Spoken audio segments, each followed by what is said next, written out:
Hail Dicelings and ready your daggers, because tonight we play Blades in the Dark. I'm here with the crew. We have yet to establish a name, but I think it's kind of coming. They're building a notorious level around the city, and as missions go along, we'll find out what people start calling him. So, let's go around the room, just kind of introduce everybody again, just in case you don't remember who's in the cast, or this is your first time joining us, so you can get caught up. We'll do a little recap about where these guys are at, and then we'll jump right in the game. Alright, first up is going to be Nelson from Infinite Roleplay. Yeah, I'm playing a gentleman whose name is actually Milton Ramsey. Not that anybody knows it, because he always calls himself Slate Cartwright. He's a whisper, but he, due to the last mission, recent events, and some craziness, he's growing a bit violent and a bit more, let's say, physical. I think that's pretty much Slate in a nutshell right now. And you took on a trauma last session. Which one did you take again, just to remind everybody? Vicious. Vicious, perfect. So for everybody who's kind of following along, Slate was prone to a vicious nature before, but now he's going to be starting to give in to that a little bit more. Next up is going to be Jeff with Encounter Balance. Hello, everyone. I am playing Kent King, also known as Ronin. He is a spider who is starting to grow distrustful of his team. Despite the fact that he was the one that let everybody else down, his ego is getting in the way, and he is blaming his friends for his own mistakes. And I believe you got a trauma as well. Is that correct? No, that just happened. Oh, okay. Next up is Lewis with not on Twitter, but more or less drop dice at this point. Hi, I'm Lewis. I play Simon Faraday. She is our resident tinker, and I am the Leech playbook. And she has successfully recorded everything that happened during our last job. It's mostly sounds of us getting our ass kicked. So that is something interesting to kind of bring up about this group. This group happens to be Shadows to start off with, but they're dabbling a little bit into the Hawker stuff. And as a specialty, their goal is to basically control the secrets of the city, because secrets hold power, and that power can get you places in a place like Duskfall. Let's do some quick kind of personal stuff. Nelson, I saw that you posted something pretty much just before the game. You want to talk about that? Yeah, I've lately I've been doing a lot of work into Saturday morning tabletop and basically a lot of fantasy RPG stuff. And I've had it. I needed to explore my superhero side. I was talking to a friend of mine about masks, and then that just set me off. So today in stream, I spent about 5 hours streaming, creating the idea like out of thin air about a comic book, and was taking basically community input during stream, and whatever they say were going on, I was just drawing. So I've got about 9 pages of a rough draft for that comic, which goes by the name of Not One. I like that. That's a really cool way to get your audience involved. Let them have say in what your project is and everything. I've played Masks before, and I had a lot of fun with it. I think my last game, if I remember right, the bad guy was El Verde, like something or other. El Verde and Fuego, or something like that. He was the Green Fire, and he was a luchador. That was the bad guy that was terrorizing the city. Mask can be a little silly, but it's a really cool game for those that don't know about it, to play kind of second or third generation heroes. Like if you like the Teen Titans, which is by far my favorite series as far as like superhero stuff goes, Mask is perfect for that. What have you been up to, Jeff? I am preparing for my Doves and Demons game this Sunday that I'm going to be running. I got a little bit of a taste of it. I played in Marquise's game with Nelson the other day, and it got a little wild. So I'm pretty excited to dig in as the GM and see what happens with it. Doves and Demons being a kind of almost a Dark Souls type hack of lasers and feelings. A little bit of kind of noir touch to it too. It's definitely got a unique feel. That's available on the Point of Inspiration Facebook page. And speaking of that, we're actually in the works to produce Shansha type adventure book, which is called Xiao Yun, or The Little Dance is what that one will be called. But basically, you get to create your own martial arts tradition and fight crazy Japanese mythological like monsters and stuff. Sorry, not Japanese, Chinese. I'm getting mixed up because I'm also planning a one-shot of Legend of the Five Rings for the Absolute Tabletop group. So now I'm all mixed up now. Lewis, what have you been up to? Last night, my home group ran our first game of Scum and Villainy, which is a hack of Blades in the Dark. And they drifted a spaceship. They drifted a spaceship.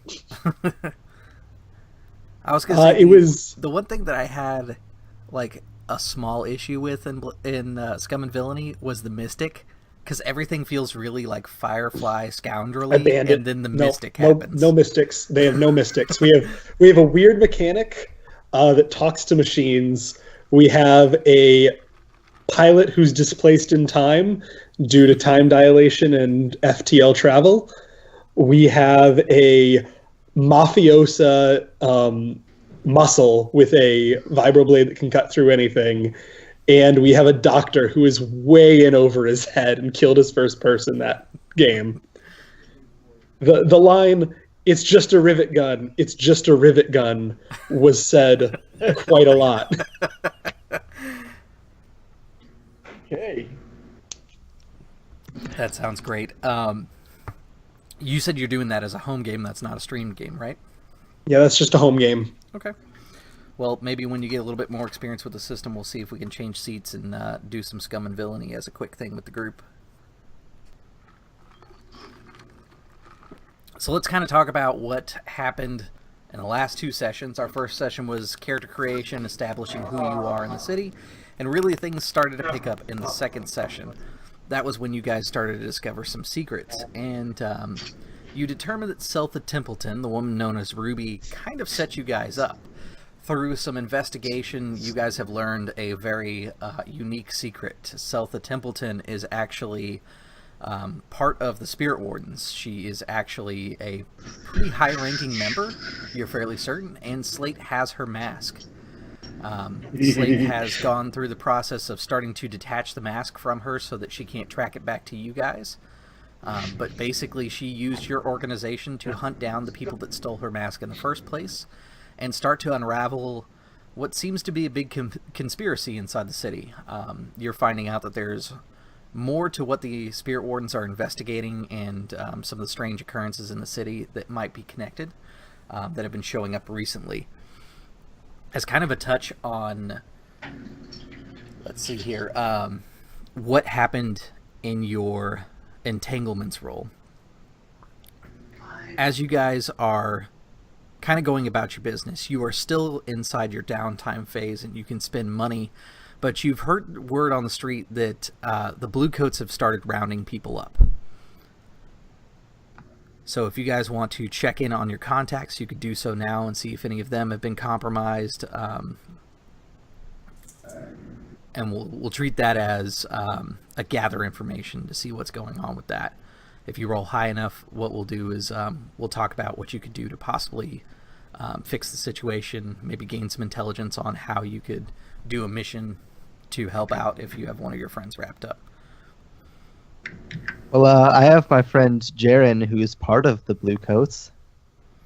He might be able to tell me a little bit about what's going on. He absolutely could. Let's take a look real quick here.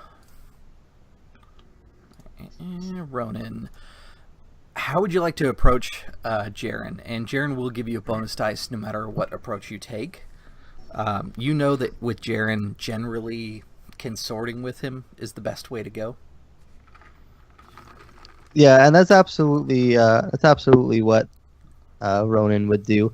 Jaren's a longtime friend, so he's not trying to be super secretive or persuasive. He's basically just kind of going in straight talk. Okay. It's like, hey, I've heard these rumors. There's been a lot going on in the city lately. If there's anything that you know, it'd help me out. Just like casual friend friend to friend kind of thing. He kind of starts the conversation the same way he starts all of these conversations. He, at first, kind of shrugs it off, doesn't really admit anything, and then after a few minutes of conversating with him, he gives you the old, well, I can't really talk about it. Go ahead and roll a consort, and we'll see basically how your conversation goes throughout the night. You know you got to kind of work him over, basically. Yeah. Position? I think it's controlled. You have nothing really to lose here, and it's going to be standard. You could bump it up, but you may cause tension between your relationship with Jaren. Yeah, I'm not gonna go for that. Okay. Not yet. You said I get 1 bonus dice for him being my contact? Yes. Anytime you guys work with a positive contact, you do get a bonus die. That's still just a 3. Okay. You don't get too much from him. You basically gather that they've definitely gathered up people, and the one thing he kind of lets slip is that you're being involved. Your group is being involved in the investigation that they're conducting at the moment. So while he doesn't necessarily admit that one of your contacts has been picked up, you walk away with the conversation having a feeling that somebody did get picked up.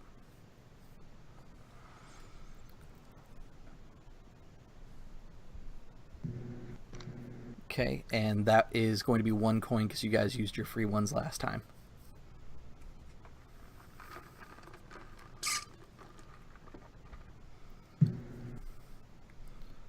All right, does anybody else want to do anything during this downtime now that the rumors are starting to circulate?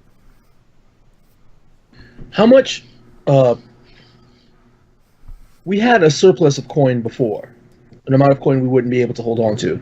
Did we manage to go through all that? I think we wiped that out. Well, Yeah. you use "we" rather loosely there. I think I wiped 3 of the 4 out. Yeah. I wiped 3 of the 4 out. I was going to say, it was used. I can say that much. Yeah, Simon went a little ham in the trinket shop. Mm-hmm. So we have burned through all the So- surplus. Inside the crew, you guys have 4 in your crew's coin, and then you have whatever your characters are holding as well. I'd like we to. don't. You go ahead.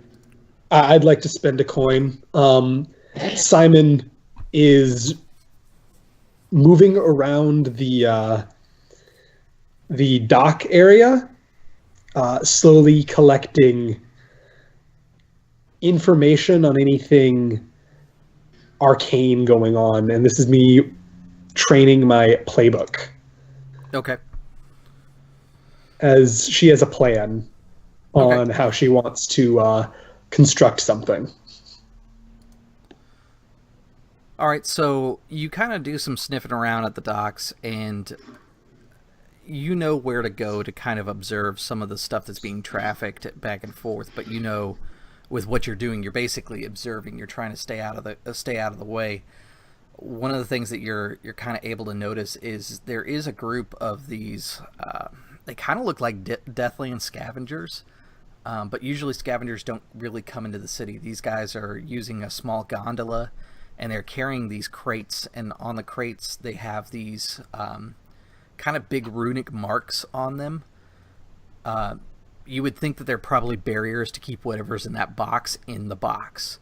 But they're clearly transporting something, and most of what you're doing is you're kind of learning how that containment works from afar. Towards the end of the night, you kind of push yourself and get a little closer to get a little bit more of a handle of what they're doing. and through that, that's what's able to advance your general knowledge of like arcane secrets and that sort of thing. She's got a notebook full of just gibberish. But I definitely want to include that because even your guys' training stuff can be used as later missions. So if you wanted to investigate what's going on the docks, this is kind of your clue to that sort of thing, so that you can see how the city's alive and around you and stuff like that. Does anybody else like to do anything before we move into the next phase of play? Yeah, I think by this time, Slade is probably passed out in the secret area by a torn up sack of wax chips. His fists covered in these wax chips. The knife that he was using to stab at it, like a few inches away, and he's just snoring. Just out of it. Okay. And I did have a quick question as far as like the long-term projects go. Yeah. Is that something that we can just like start up, or is that something that has to be like initiated by some sort of event? No, you can start them anytime you like. Basically, just tell me what you want your project to be, and then we decide however many clocks needs to be done for it. 'Cause some of them that are more complicated, like if you say, oh, I want to take down the Dwemer sisters, I'll be like, okay, you could do that as a long-term project, but you got to fill 8 clocks to do it because they're pretty powerful, or something like that. Yeah, because I had a thought here. Ronan is awful curious about what that statue that we found was. Like we got Okay. basically like the going name of it, but going names, that's not really enough to work off of. So I'd like to, if I can, start a project to figure out basically more nitty-gritty details about what that cult statue was. Okay. So on your character sheet, underneath your connections, you'll see an area for clocks. If you hit add, it'll produce a new clock. Set it to 8 segments, and we'll call that clock the Siren's Call. There'll be like a little blank on there for the clock name, and that'll just keep it in my head what that clock's actually about.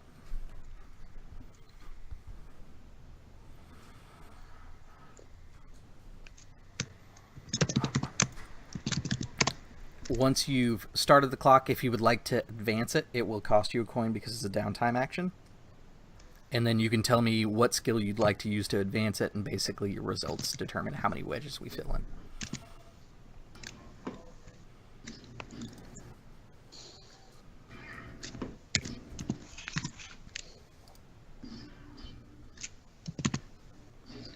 I can't hear you. Oh, there we go. Not bad. Yeah, I'd absolutely like to use a coin to start off that project. Okay. And I think I'm gonna just start off just with kind of his personal database or knowledge base here, and use study. Okay. Basically, trying to find if he's come across any books, anything from school that he would remember, any sort of library that he could find that might So have are any you- sort of information. Are you using your personal library, or are you going to the college? Because I know that you work out of the college often. I'd say he probably doesn't own much books about like occults, deities, goddesses, whatever this thing is. So he probably would go to the college. Okay. Use theirs. This is controlled. You don't really have anything to lose. And I would say that the knowledge that you're going to gain is limited because this is stuff that the college wouldn't put out there as like public knowledge. Alright. And that is a 4. Okay. With a 4, you're going to be able to fill in, let me just double check it here, 2 segments on that clock. Awesome. Sorry, because I wanted this to be limited and give you a choice.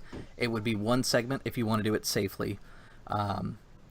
If you are a little bit more callous with it and ask more questions, you could get up to 2, but I'm going to create a clock of my own and advance it if we do that.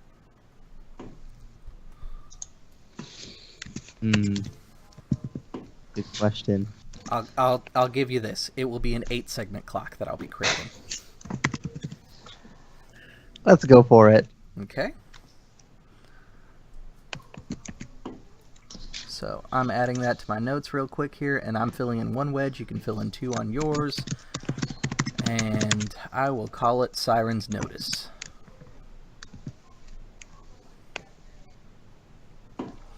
Basically, the threat involved with this clock is that people will begin to notice that you're looking for this information.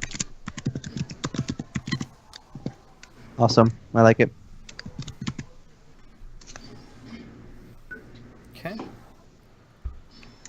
The information, by the way, of possibly one of your contacts being snatched up has made it to all of you, not just Ronan. So if anybody wants to investigate their contacts, you can do so. But like I said, that'll be a gather information, and we'll take a coin to do so.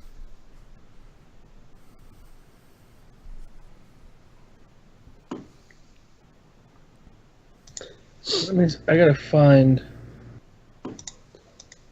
because he would look for not Nyrix. Nyrix is inhabiting who again? Nyrix is inhabiting. Let me just. Solia. Solia. Yeah. So I would be looking for Solia, checking out her spot. Okay. Go ahead and Like, do I some. know- The go only ahead. reason I'm asking for the gather information right now, normally this would just be a free thing that I'd let you do, is there's enough blue coats on the street that you guys kind of have to keep it quiet.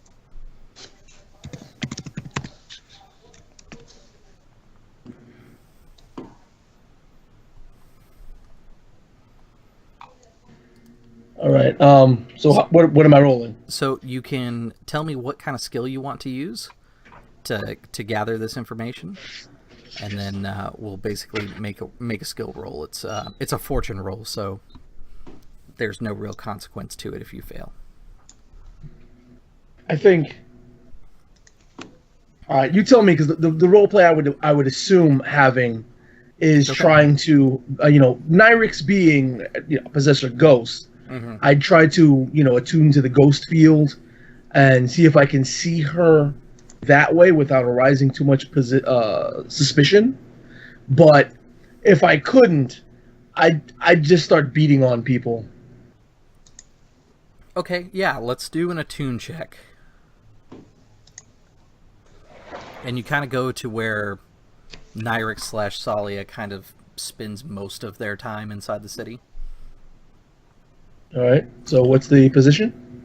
Just put controlled and standard effect. It's really a fortune roll, but since you've already clicked on it, just do it that way and it'll work fine. Oh, I'll just click the fortune roll. It's all good. Roll fortune. So number of dice would be my attune? It is your attune. You will not get a bonus die here. All right. Input value? Notes? For the notes, you can put attune if you want. Oh. That's a chance for you to name what that roll is. A tune, because I can carry a tune. 4. Okay. With a 4, you kind of stretch out and you begin kind of moving things in the ghost field, and in a lot of ways it's kind of like how sci-fi movies do VR. Like, you can see things and you can kind of manipulate it a little bit and move things out of your way. But there's something strange as you go through the ghost field. You, with a little bit of patience, can sense out even living beings through the ghost field, especially if there's someone that you're kind of familiar with. And you are familiar with Salia. You can sense her, but you can't seem to sense Nyrix. That's not good.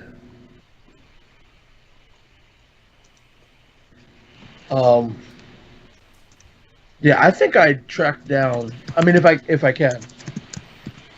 You're not able to get very much more information. Like, she's gone. You just aren't really sure what happened to her.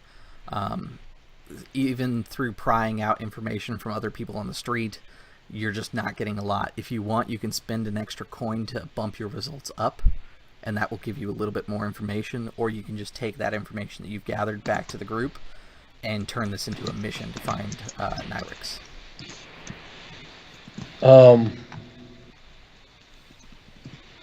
Yeah, I don't think I spend any of the crew's coin yet, so I'm gonna bump up the result to get some more information. Okay.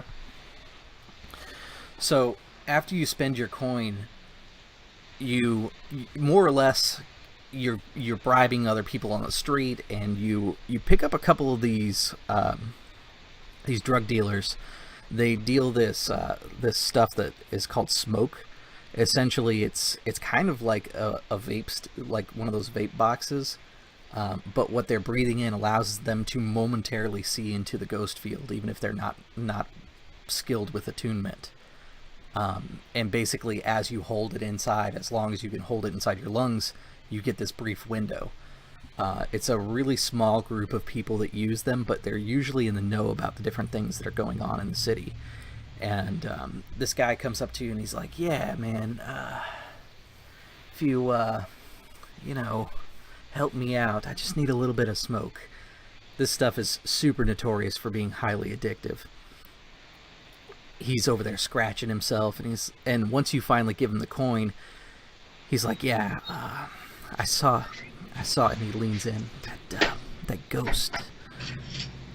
There was this guy in a gold mask, and then I took a puff, and there was this huge creature. It looked like 3 ghosts combined in one, following him.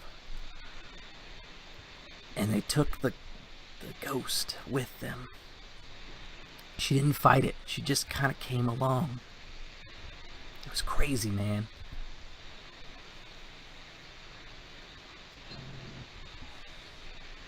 Yeah, I think he'll just be standing there, like, listening the whole time. Waiting for each bit of information. And when he mentions the gold mask, it's like the little knife from just under his sleeve slips out a little bit. And he mentions this creature that's like 3 ghosts in one. The knife slits out a little bit more. And then he mentions Nyrix. It's like, okay. He just holds it there and gets the information.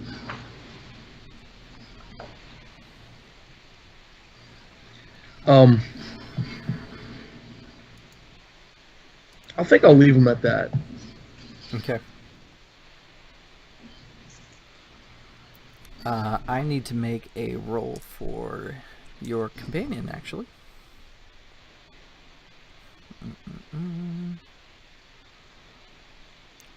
Nyrix is effectively a tier 2, I'd say.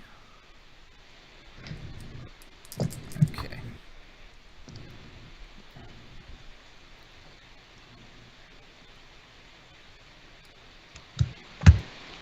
Alright.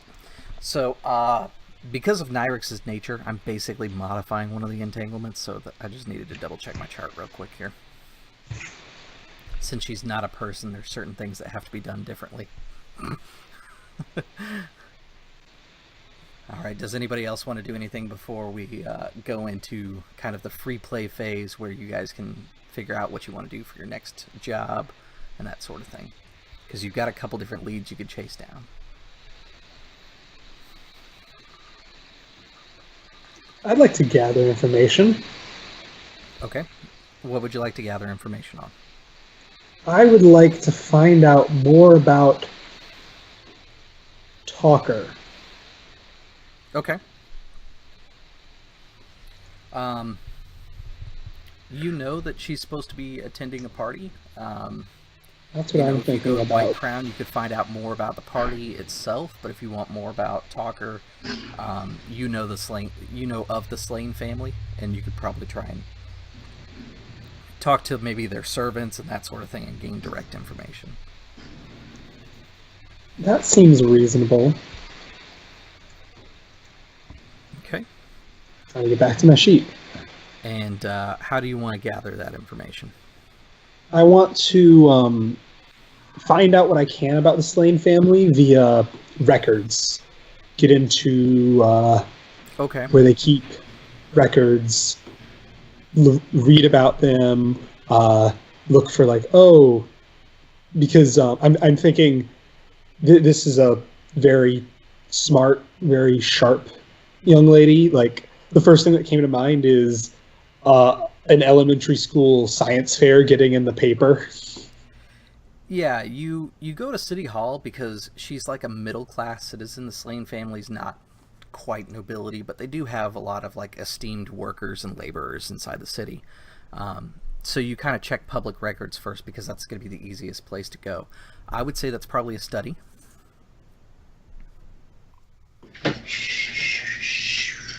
Just And that's a fortune roll. There's nothing to lose for this. Roll fortune. I have a die and study. Study. Okay.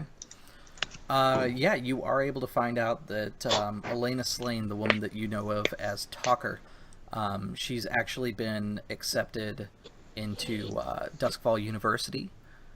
She's gained notoriety because she's figured out how to make a cheaper to produce and a little bit more efficient version of a lightning barrier, but she's making it on a small scale right now, so she still has to basically test it and actually see if it can be pushed out to be able to cover the whole city.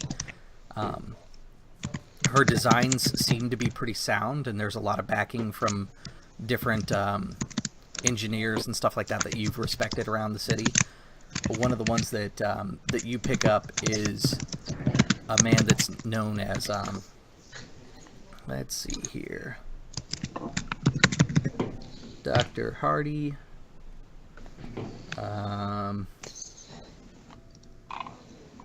Lafrane.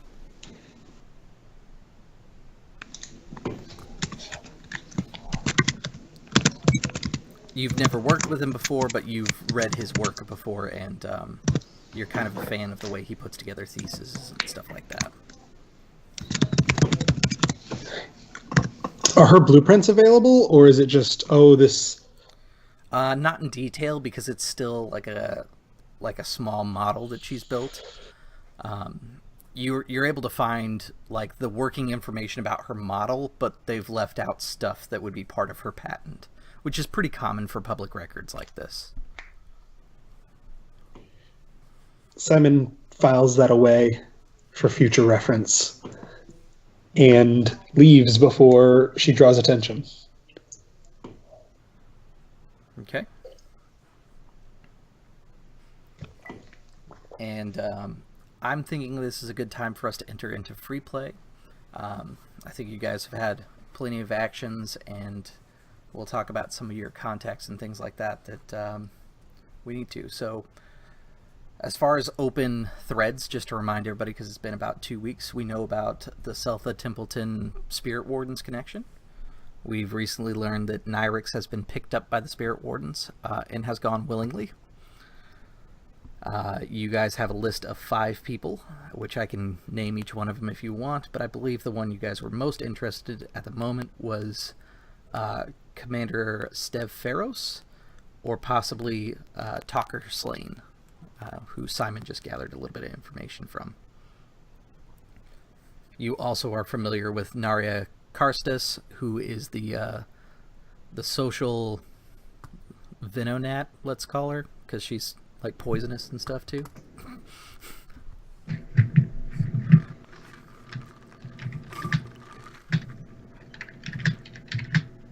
And also definitely a whisper. Yes, definitely a whisper.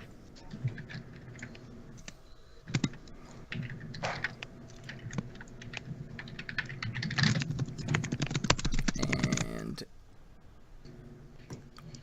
I'm sorry, you guys dealt with Pharaoh Stev last time. Orlin Hells is the one that's outstanding. He is a businessman from White Crown who is hosting a party. Yep. Soon.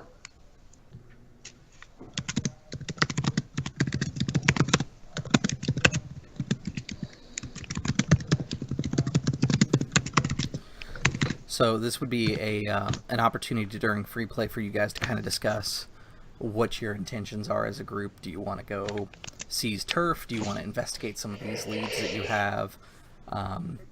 Do you guys want to take a random romp into the Deathlands? It's whatever you want it to be. You just tell me where you want to go, and then we kind of see where things take us. I posed the question. I'm just going to ask you. Like me personally, I don't know too much about Spirit Wardens, but for Slate, would he feel that Nyrix is like done? You know, she's in trouble. There's a solid chance of that. The Spirit Wardens are odd. They work with the church, and the church says ghosts are bad. So a lot of times they destroy them, but at the same time, a lot of Spirit Wardens actually use ghosts because they are whispers. And some of them have good relationships with ghosts. It's hard to say unless you know exactly who picked up Nyrix, what exactly is going to become of Nyrix. I just wanted to know if there's like a definite scorched earth policy. Officially, yes, but they hardly ever operate that way. All right. It's kind of like when cops keep informants around. Like, yeah, he's a drug dealer, but he feeds us information, and he's not as bad as those other guys. That's kind of how they treat the spirits. Jeff, are you still with us? I see your screen kind of whited out on us. Oh no. Maybe not. Ooh. Well, he'll get back to us as soon as he gets clear. Okay. Oh, he can hear us. Yeah. If you can hear us, then you might want to exit out of the conversation and then come back in. Oh, there goes it. Fixed. Well, he's back. Hello? Yep. You're Yeah. good. Cool. So what sounds like... let's actually set the scene. You guys have kind of returned to your headquarters, and it's been kind of a whirlwind of information and business for you guys lately, and there's a lot of opportunities that are on your plate. I imagine that Ronan, being the kind of person that he is, he's got one of them beautiful mind walls where there's like pictures and string and like a map of the city, and it's just kind of all laid out in front of you, and Ronan's got his arms crossed just looking at it, and that's how the scene will open up. You guys can discuss anything you want about what you've discovered, because you guys haven't shared this information with each other just yet. Yeah, I think Slate is seething right now. Right? Like quietly seething, trying to hold it all in. But there's just that whetstone and that one dagger that just never gets sharp enough for him right now. You know, like he's just waiting for the awkward silence to get a little bit more awkward. And then just turning to whoever's near. They got Nyrix. That can't be good.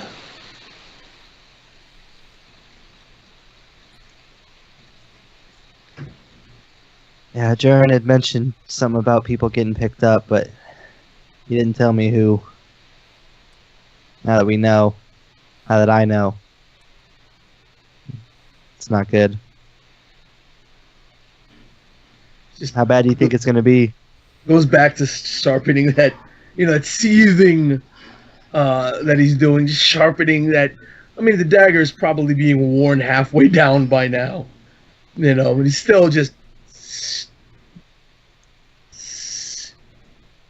Well, we certainly don't want to make enemies of the Spirit Wardens, especially given our certain proclivities. I think when Simon says that, he just Slate casually points the dagger right at your face and just starts waving it around dangerously.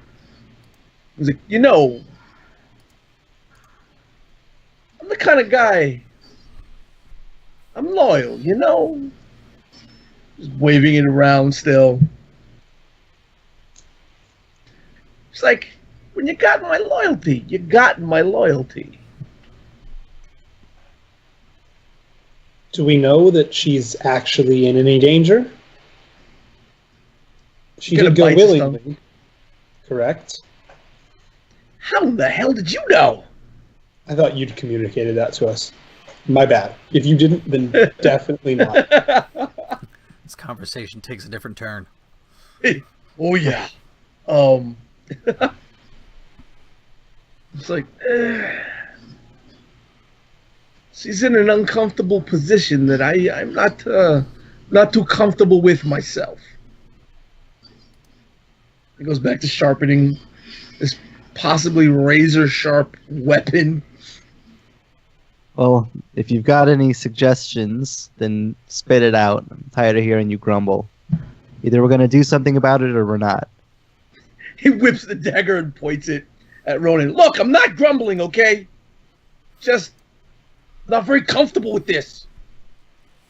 And Ronan kind of just like eyes the dagger that's probably like more just only like half a dagger that's just been like sawed down, basically just ground down by how much he's sharpening it. Yeah, But like the half that's left, like the it's a dangerous half a dagger. there's the cross guard for the dagger and how wide it used to be, and then everything he's sharpened, it's like a dramatic drop, and then the sharpened blade.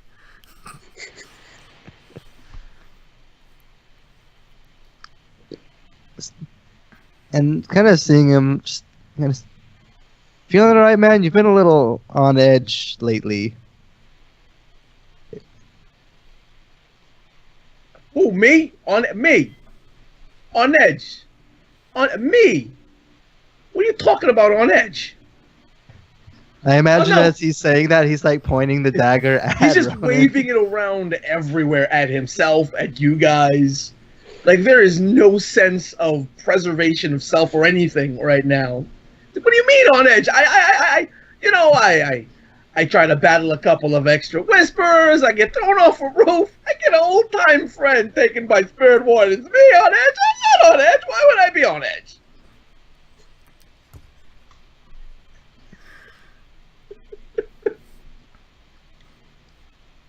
I feel like that heightened pitch was entirely in character too. Yes. Absolutely. Whoa. You ain't got nothing to say now.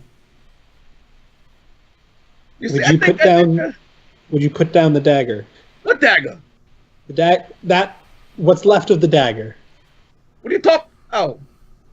What in the hell happened here? He just throws it over his shoulder. It lands on the burlap sack full of wax chips. Sticks right into him. Oh, God. A pile of things Slate has destroyed this week. I was gonna say that's the bag that you just finished cleaning up after he tore it apart using it like a punching bag.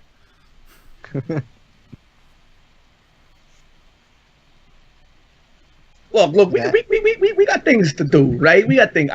I'm just saying, it's not. Look, we're a team. We got to express our, things. I'm expressing why. What's with the hostility? What's with the hostilities? Okay. I'm not trying to be hostile. I'm just trying to see. This is your friend here that's been taken in. I'm trying to find out if we're going after her or if we're not, and you're giving me sass about it. So just tell me, yes or no. Are we going after Nyrix or not? Sass? Really, sass? I didn't sass anybody. What are you talking about, sass? You know, when you want coming over here, you come over to my face, and you're like, oh, you look a little on edge. What are you talking about on edge? I'm not on edge, I told you. I'm not on edge. I'm just expressing some concerns here. And Ronan just kind of like shakes his head and like just turns away from Slate and back towards just the scattered mess on the wall of the city map and everything, and just looks over to Simon. Well, what do you think then? Maybe at least one of us can say something productive. I think he interrupts the whole thing, walks up behind Ronan, and like does that bro hug that is completely inappropriate right in front of his beautiful mind wall. Look. I'm not saying I'm worried, okay? From the information I gathered, she went along kind of willingly. There was another ghost involved on the... I'm just saying I'm concerned.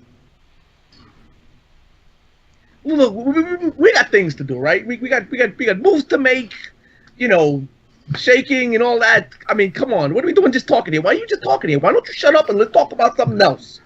Okay? Can we do that? And Ronan just like deadpan look, just, you're right, I was way out of line. I'm sorry. It's It's okay. As long as you recognize and address your mistakes, my friend. He like overly heavily pats him in the back. He's like, we'll keep it moving. All is forgiven. Don't even worry about it. So what are we doing here? If We're doing not- something, right? I have some information on certain members of the cult, but if we're not getting paid to investigate them, maybe save that for a later date? Are you saying that you have something on your mind that we can get paid for? Not that I know of. We could bring something to the attention of Seltha. I'm sure she's interested in having more information on them. And there is a party that Mr. Hellis, and she points. I'm sure we have like a web of connections, is throwing, and Elena Talker is attending. I know that for sure. We could infiltrate. They know. Actually, I think only one of them knows my face. And he's in custody. They might know Slate's face from when he tried to stab them. Like, what are you talking about? Shh, shh. And there's another dagger he's sharpening on the whetstone. But aside from that,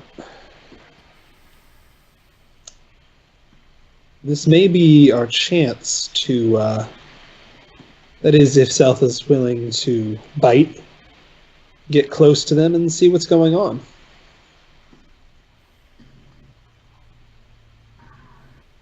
So you're saying we go crash a party? If it interests you. The plural you. Yeah. You know, I think I could go for a couple of drinks, especially the free kind. You know. Free drinks are the best drinks. Then again, aside from Ronan, neither of us really look the part of debutant. A who? Fancy people. Ass. I imagine Slate kind of like shakes his jacket a little and like wax chips fall off. There's probably Everywhere. like a good dusting of like very fine metal filings from the over sharpening of several daggers like sitting around his midsection. Oh, As well. the whole layer smells like an old candle shop, but like a bad one. The mixing of like 17 different scented candle scents. It's like you guys are hanging out in a Bed Bath and Beyond. It's just too many smells. Or no, not Bed Bath and Beyond. What is it? Body Works or whatever. The one in the mall that does the scents. It comes with us everywhere we go. What are you talking about? I don't smell anything. Can you smell anything? Nah, I kind of lost that ability a few weeks after moving in there. You know, I don't know what it was, but maybe it was falling off a roof. I don't know. It seems to have done wonders for your determination.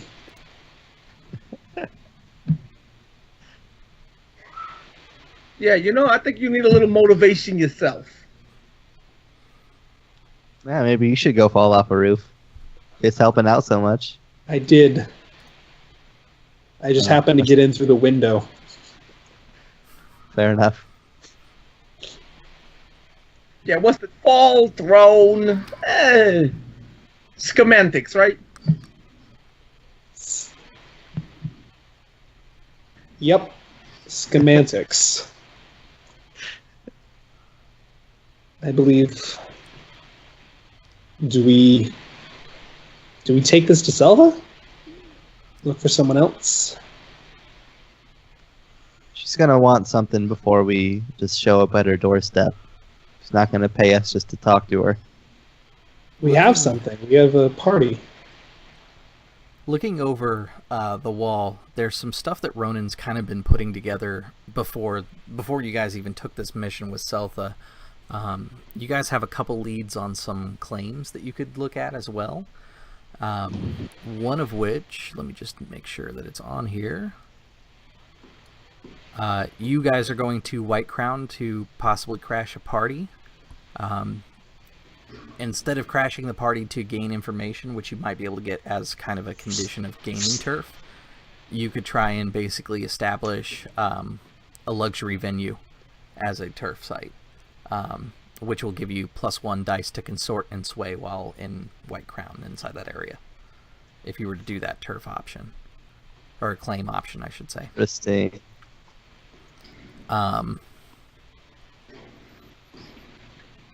I'm not saying we should go to war, but I wouldn't be opposed to it at this juncture.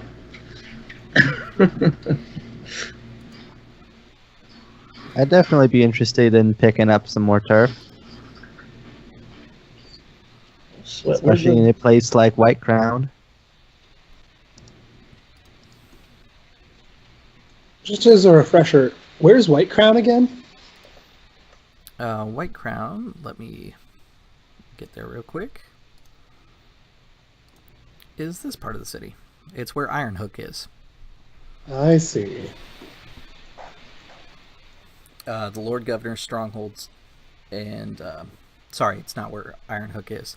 I was thinking of Lord Governor's stronghold is there. Kind of the housing that you guys would be going to, that area. If you kind of zoom in on the map where number 2 is, right between number 1 and number 2, there's kind of like that residential area right there. That would be the houses that you'd be going to.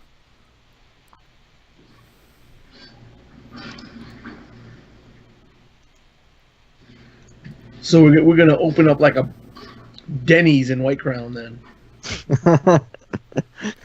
It is a very wealthy end of town. It's a 4 dot. It's the most wealthy part of town. It is, however, the most secure and safe part of town. If you guys want to take that into consideration, it's going to be hard to do a lot of operations inside there, just generally. The criminal influence is only 1 dot, and the occult influence is 2.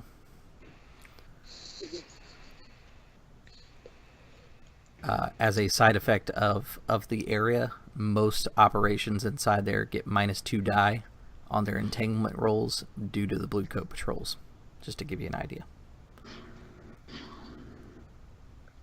And we're setting up. We're taking turf in there. Is that what I'm understanding? We can try to.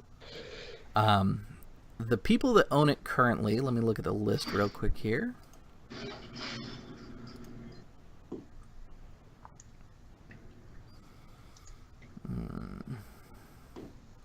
Yeah, I think the Blue Coats makes the most sense for this. So you would be directly aggravating the Blue Coats if you take it. You have some other less dangerous turf options if you want. I'm looking at covert drops, and I'm liking the idea of getting our fingers into the nobility. So, covert drops, you could definitely do. As you guys kind of talk through this stuff, some of this is stuff that like Ronan's basically spinning up with. One of the ideas that you have is you already have kind of the favor of Spirit Wardens, and you know that they already use covert drops inside the city. You could essentially pay them off to let them give you turf, or do a mission for them and gain turf that way, which might be good since you have a contact who is not a Spirit Warden. Yeah, doing that might get us more information about our missing friend too. So maybe we can get an in with them. The Grey Cloaks and the Gondoliers, which are kind of lower end gangs, they're a little bit closer to like your level. They have that kind of turf too that you could take advantage of. The Gondoliers are the closest ones to you, and they are a much smaller gang.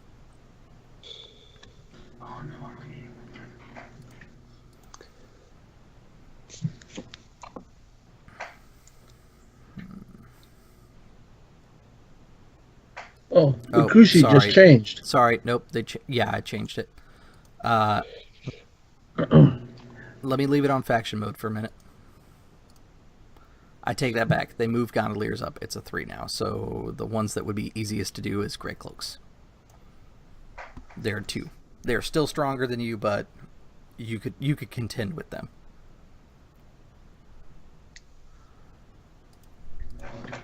I honestly like the idea of going through the Spirit Wardens to do this, simply because we have an established relationship with them. But if someone else has a different preference, I am more than willing to change. Lean towards that. The other thing that I'd like to point out is this might be a good opportunity to find out more about what the Spirit Wardens are after, as kind of like a thing that you can garner as part of your mission.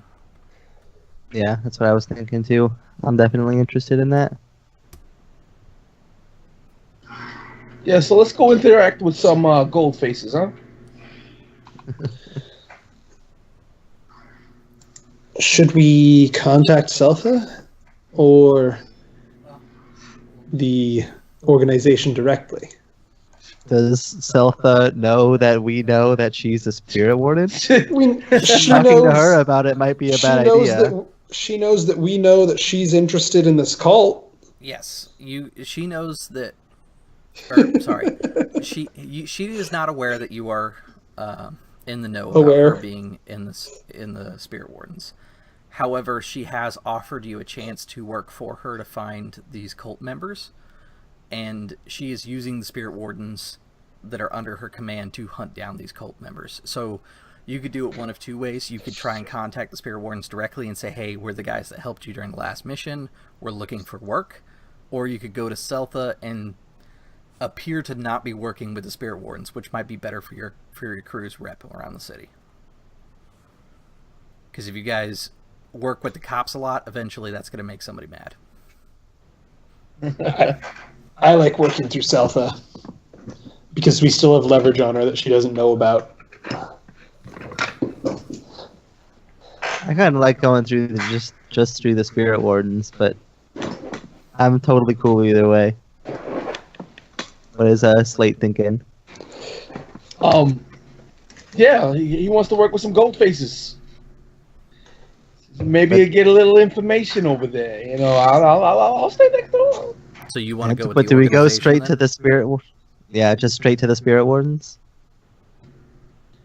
Or no. Yeah, do we want to go through the Spirit Wardens, or do we want to kind of use Seltha as like a barrier between us? As that buffer zone. Okay. So that we're not openly working with the ghost cops. So, let me ask you a question, Slate.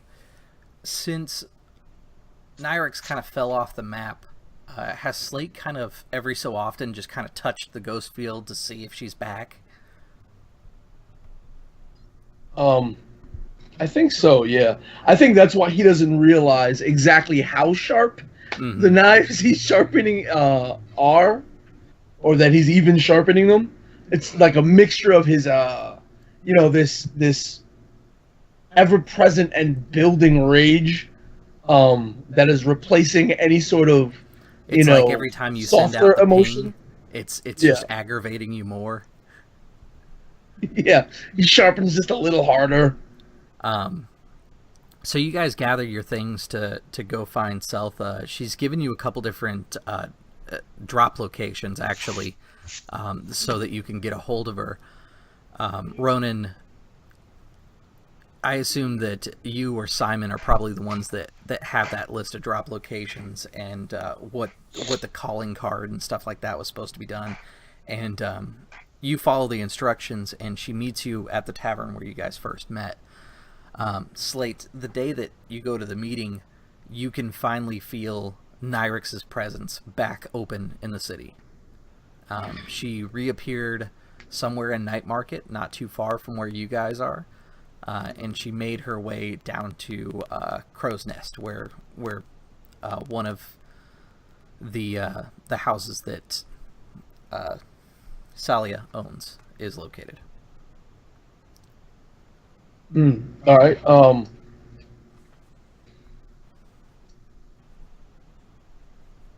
I think he would not go with his allies to this meeting and just rush off.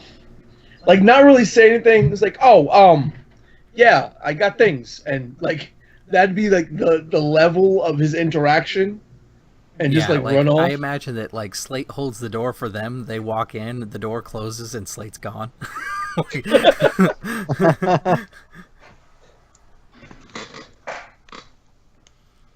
Okay. Let's do the Seltha interaction first, and then we'll move into the Slate and Nyrix interaction afterward. Seltha is in the same booth that she was in previously. She's got a candle lit. That's definitely one of the ones that you've given to the bartender to kind of hawk your wares over here too. Her two bodyguards are there, but there's something different about the male that you can't quite put your finger on. If you want to investigate that further, you can. It's just something that it's like a sixth sense that stands out that there's something not quite right about him. Information? Indeed. Yes. Okay. How would you like to go about finding out what's off with him? I think for a few minutes, Simon just doesn't talk and watches how he reacts to things. Okay. It's kind of strange. Like, normally bodyguards are very attentive, and the female that's with them is. She's following people who are inside the bar, keeping a kind of a sly eye. She's looking through mirrors and stuff like that. She's never using direct eye contact. He is not doing it as attentively as you'd expect. The last interaction you had, he was the more attentive one of the two. He seems to be a little bit sheepish, and he's got kind of his hand up on his face, like he's blocking something. There's probably something wrong with his face. That much you can gain just from looking around. If you want further, I would say probably a survey would be best. Okay. I have no doubts in that, but let's go. Position? Controlled. He's not really in a position to cause you any threat for this. Effect? Standard. Let's go for it. Let's see what happens. Zero dice. All right, so you take the 4. You're going to gain some information, but he's going to be aware that you're kind of like looking at him a little too long. Simon, you get close enough to the table, and there's this moment that, like, you know, in the TV shows when somebody figures something out as they walk by, it's like slow-mo for just a second, and he moves his hand just slightly, and you can see what looks like a handprint across his face that's in black. The veins that are around it kind of spider out, and they're also blackened. It kind of looks like somebody used, I don't know, maybe a ghost hand and smacked the hell out of him. What was his name? His name was Brix. I don't remember what the female's name is, though.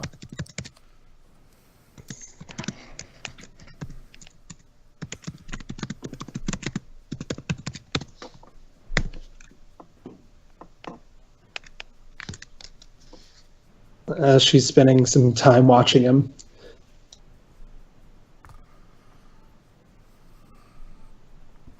We'll probably just rename the female.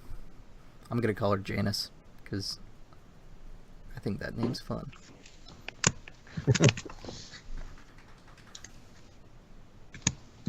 And you know that Janice is a whisper as well.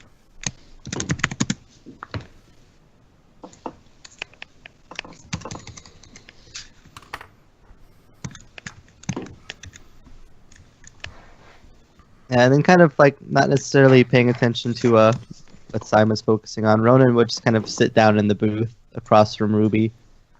Just kind of look over, like nod towards the booth that they're in, the same one as last time, and just creature of habit, huh? When you sit down, she kind of adjusts her petticoats and folds her hands in front of her, like you've kind of grown accustomed to her. She kind of puts on the noble show almost too much. Like, this is the kind of area that even nobles would relax themselves, but she stiff upper lip and kind of keeps herself very reserved during the conversation. She says, I thought it would be easiest this way. Unless it becomes dangerous for us to meet like this, I'm sure this will suffice. If it is, I'll leave further instructions at the drop point for where we should meet again. Fair enough. What can I help you with? Well, it's more of what we might be able to help you with.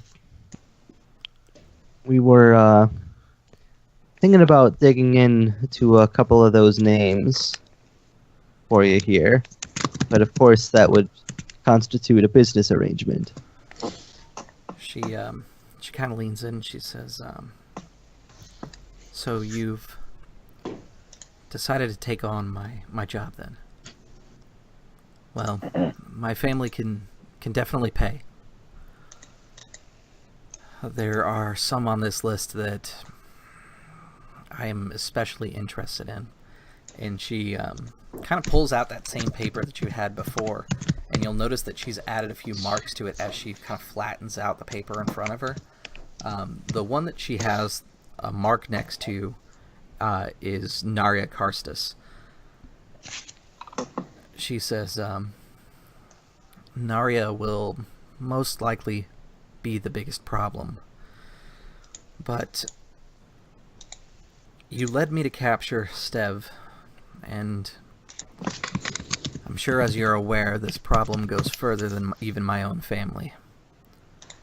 I will keep you out of the way of the Spirit Wardens, but they will be around to officially clean up the mess.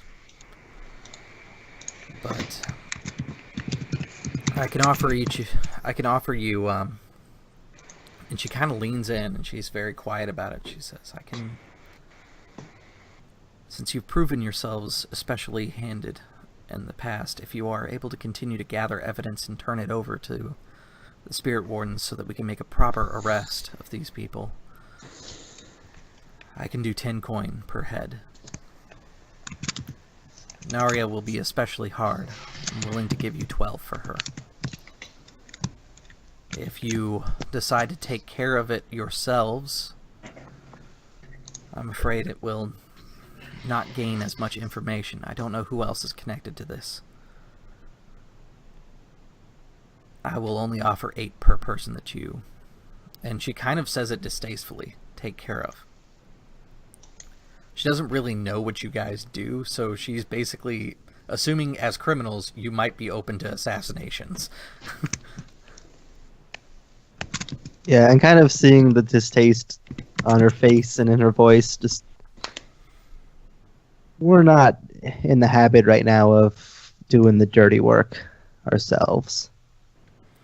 At least we try our best not to. Good. This is really more of a Spirit Warden problem. They just seem to be stretched thin these days. I don't know if you've heard the rumors, but there's been a little bit of trouble with smoke on the docks lately.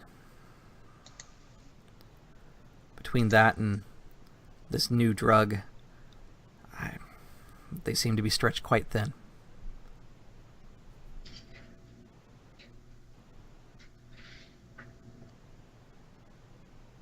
And kind of looking over to Simon for kind of maybe reassurance or something. Well, if it comes down to it, the Spirit Wardens may have some points of interest for us. If it comes down to business for business, and they need a hand, perhaps something can be arranged.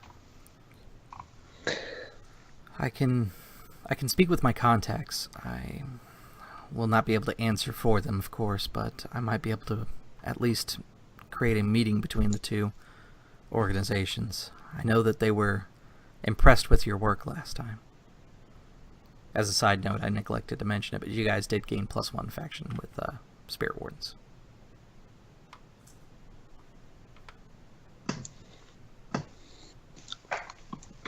We are compiling information on the Siren's song.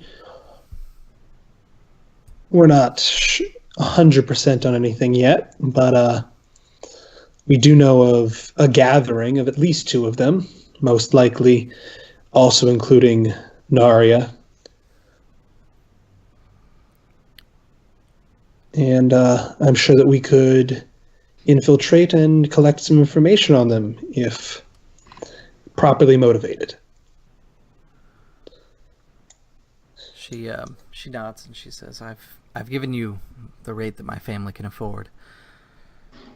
Consider my interest in Narya personal. She's been quite a thorn in my side, and I would not be displeased to see her gone from the next social gathering.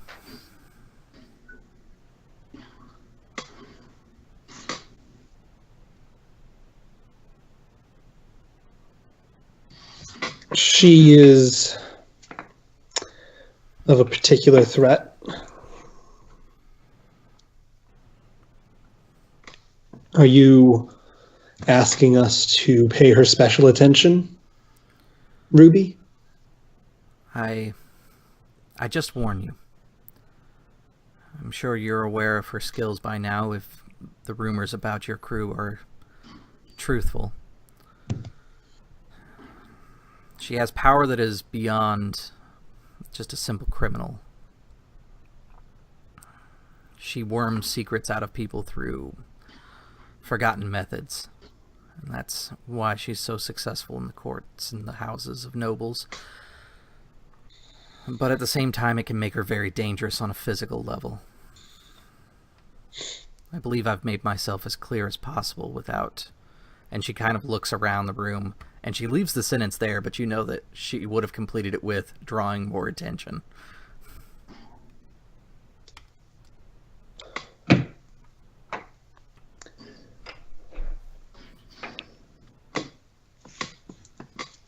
So that we're 100% clear, what is it exactly you want?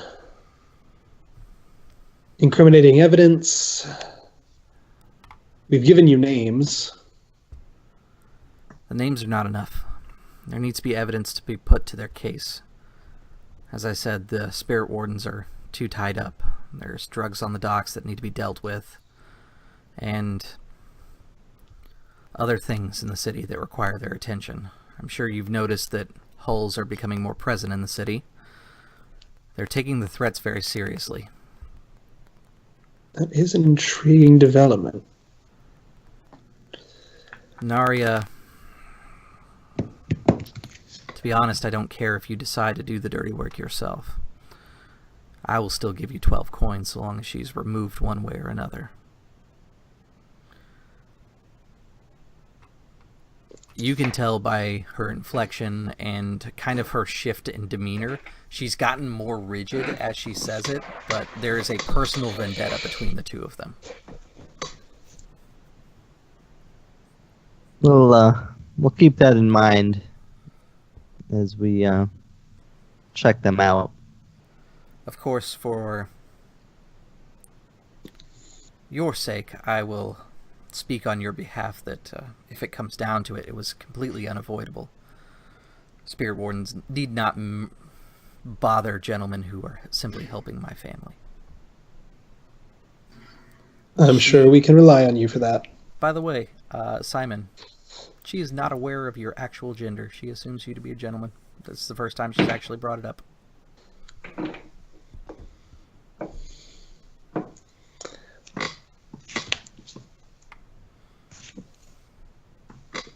Well, unless either of you, kind of nodding to Seltha and to Simon, have any more questions or statements of interest. I believe we have a goal in mind.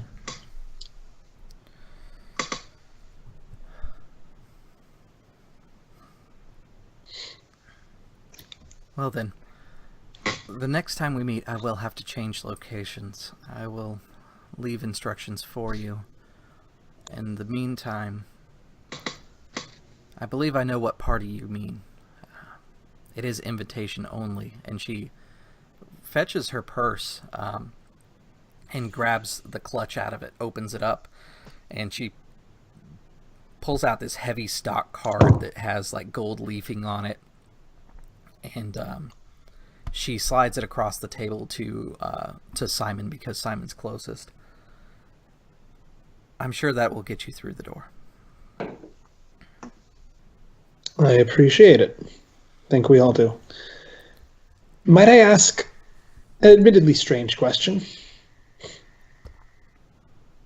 Do you have any spare clothes? Unused? I believe we will need... I don't think they'll let us through the door in what we usually wear. Okay. So a mechanical thing here real quick is what you're basically asking is to do an acquire asset. Normally there would be a coin cost because this would be an extra downtime action. I think because of your relationship with her, she's not quite a contact, but she's very friendly to you because you're doing her dirty work for her. I'm not going to charge the coin, but we are going to do the downtime action, at least. So, let me pull it up. What are we rolling? To acquire an asset, you roll the crew's tier, which right now your tier is 0, and the quality of the asset. Basically, you're asking for fine clothing, so you'll need to get a 6. Is Seltha helping us? She is not. She is not your contact just yet. You can All right. go about this by finding one of your other contacts, like maybe Jaren has some like locked up noble clothes inside the evidence locker that he could smuggle to you guys, or something like that.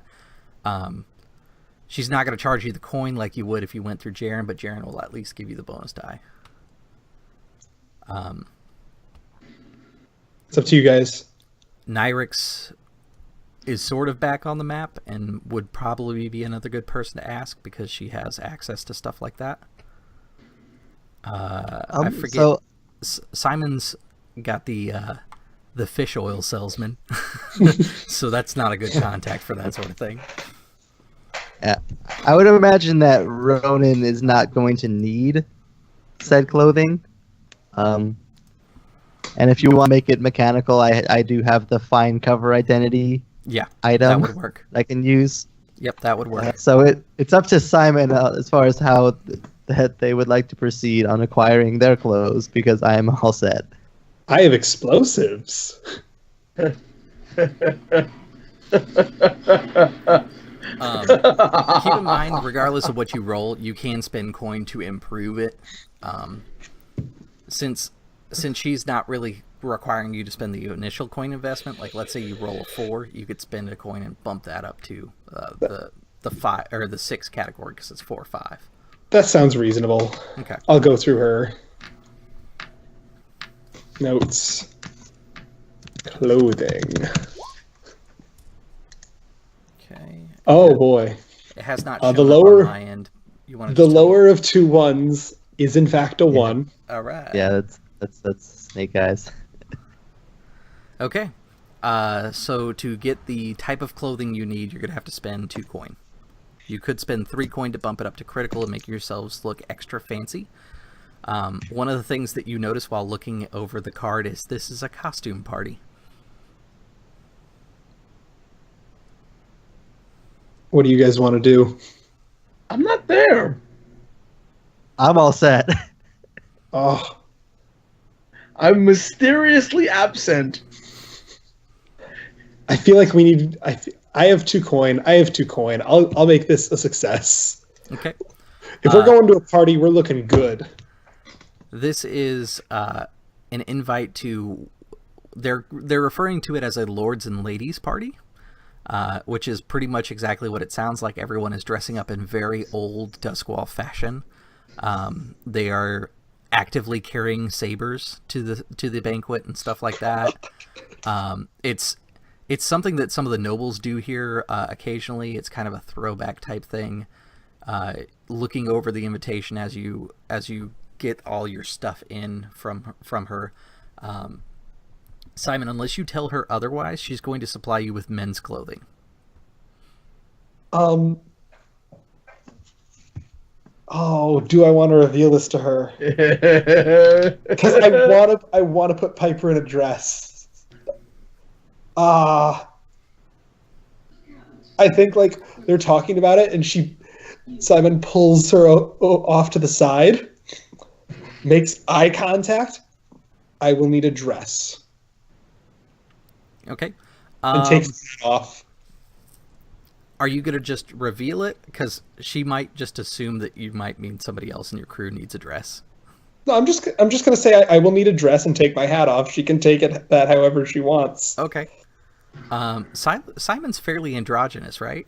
Yeah. Okay, I'm gonna roll 50-50. Let's see what she believes. Okay. When the clothes get delivered, it's by Brix, the heavier bodyguard. He delivers 3 sets of men's clothing and an additional dress because she doesn't realize that you were asking for yourself. All right. The reason that Brix is the one that comes there is he's actually a little bit skilled in tailoring, and he basically touches up and hems things for you. Simon, if you don't want Brix to know about it, you could just take the dress and get it hemmed yourself on the side. It won't do anything extra or cost you any time. It's part of the acquiring the asset. She'll do that herself. Okay.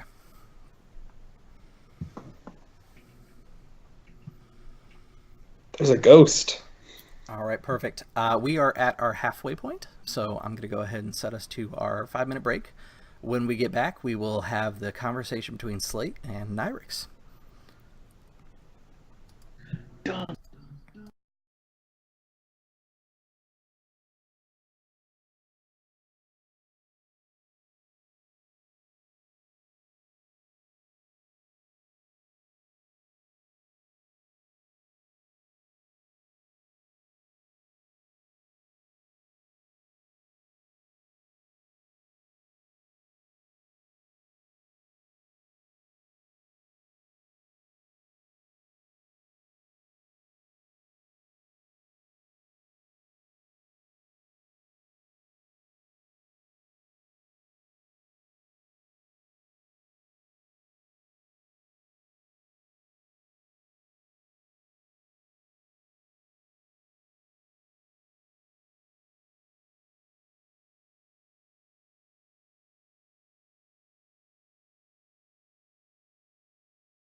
All right, and we're back.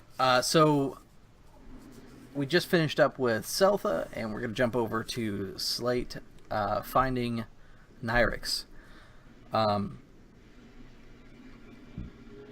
Excuse me.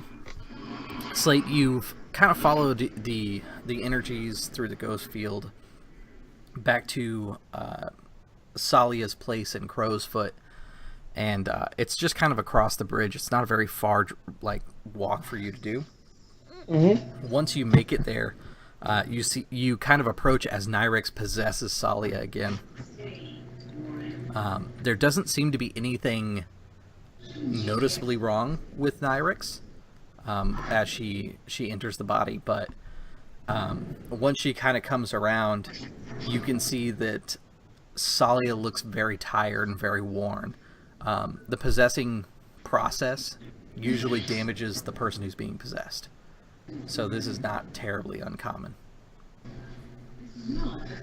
I'm still, seeing that she's a little worn out, knowing that Nyrix is back where she belongs, I think I'll support her. Swoop in and throw my arm under hers to have her arm on top of mine. It's like, hey, you all right there?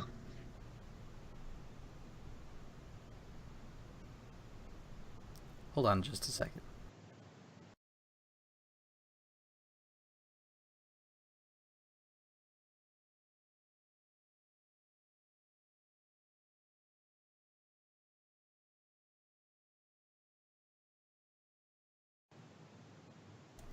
All right, sorry about that.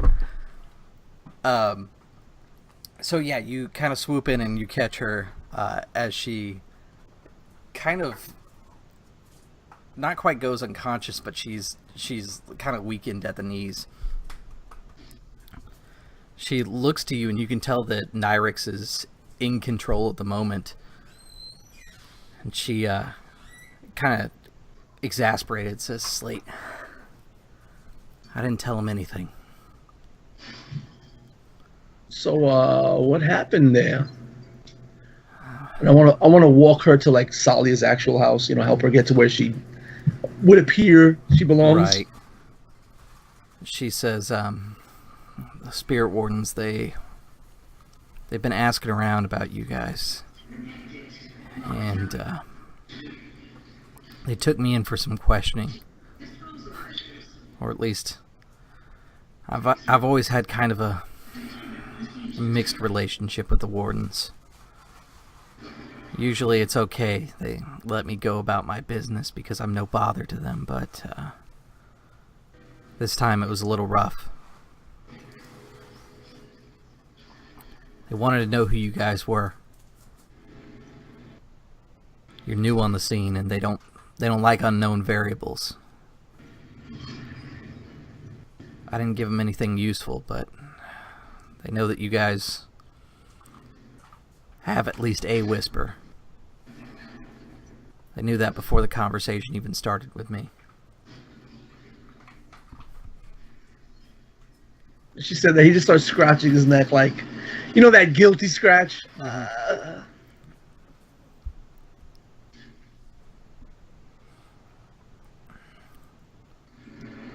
don't really know what they're after, but they've got hulls in Crow's Foot now. They're gonna bring out some more of those albino crows. Things are gonna get messy around here real quick. When she says the term albino crows, there's Death Seeker crows, which will find anybody who dies in the city and just kind of circle around them. Albino crows are like the steroid-driven version of those things. They can hunt down whispers as they cast spells. They can find anybody who's dead. They have a lot of strange, unique powers, and there's all sorts of rumors about what exactly they can and can't do. Since they don't come up very often, it's hard to tell exactly what the limits of their powers are. Are there any stories about what they do with ghosts? Rumor has it that they can eat them. I mean, there's other animals that do it, so it wouldn't be surprising. Yeah. So still with that, like in the midst of that, like guilty neck scratch, like we got to see what we can do about getting you out of here. She kind of looks at you earnestly, like she doesn't really know how to respond to that. She says, I've been in Duskfall since the Cataclysm, in one way or another. And she kind of looks at her own, Salia's hands, really.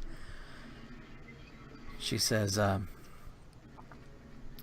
this is my home. I'm not going to wander the Deathlands like some lost soul. No. She said that We'll solve this our way. And she kind of seems to be reaffirmed in herself once she says that. She's picked up a little bit of strength and is supporting herself now. Alright. Now she's supporting herself. Like, I know she's supporting herself. Yeah. But I continue to like hold her up. Okay. And just say, whatever you need. He taps himself in the chest. I got your back. Good. There's a group. I'm sure you're familiar with them. Let me find them real quick here. Is that the faction I'm thinking of?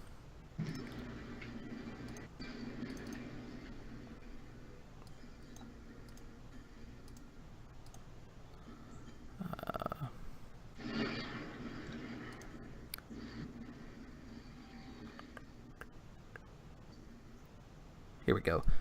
She says, I'm associated with a group. You may be familiar with them, the Reconciled. I'm going to begin talking with them. We're going to see what we can do about these spirit wardens.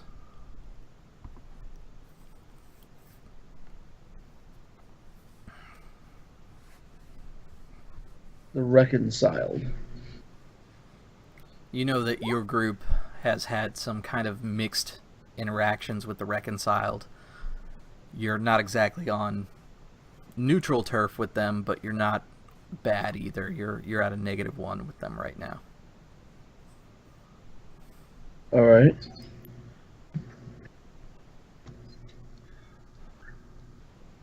If we can get control of the Church of the Ecstasy, we can push the spirit wardens out of the city. And that'll be less problems for me, less problems for you, and less problems for my other friends.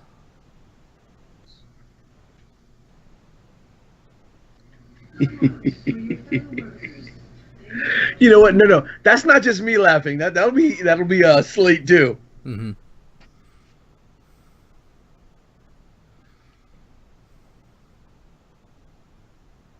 Got any I mean, it's a lofty goal, but you know the steps to get there. She kind of hesitantly tells you once you guys are inside the house and sitting down inside this parlor, the Reconciled have already begun movements. As I speak, some of our agents are working their way into the church. Let's just say that someone might come up as a deacon much faster than normal. You'll recognize it when it happens.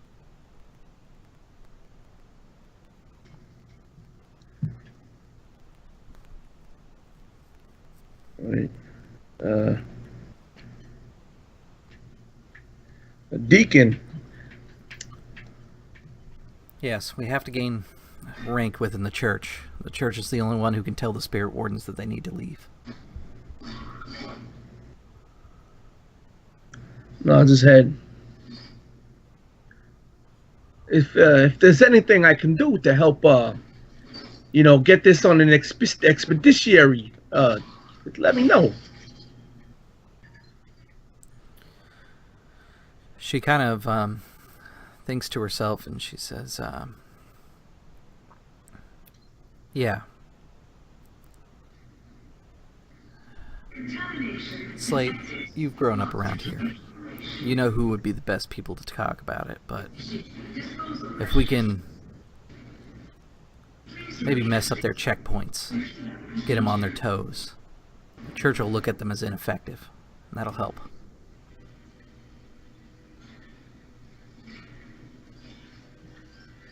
So she's basically saying to screw with Spirit Warden drop points?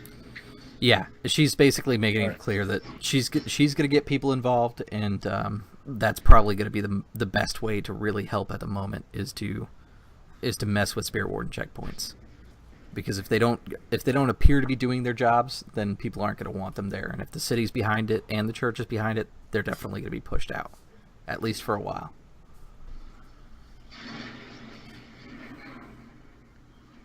Goes, well, you know, I mean, everything that I know, you know. So you know what I know. About when I told you about what I know about the gold face. Yeah. I'll see what else I could get to know.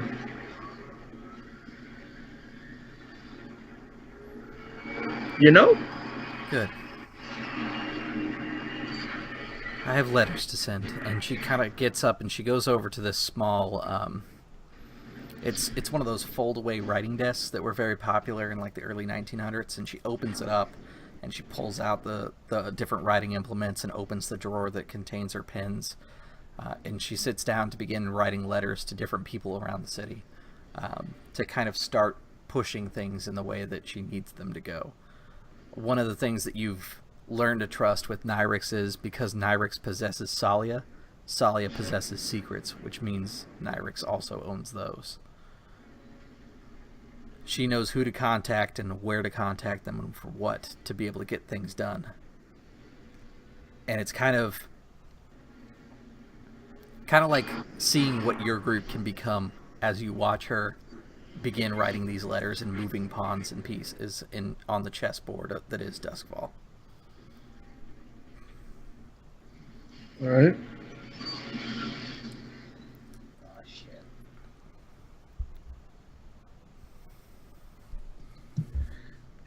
So he's just gonna again just walk away.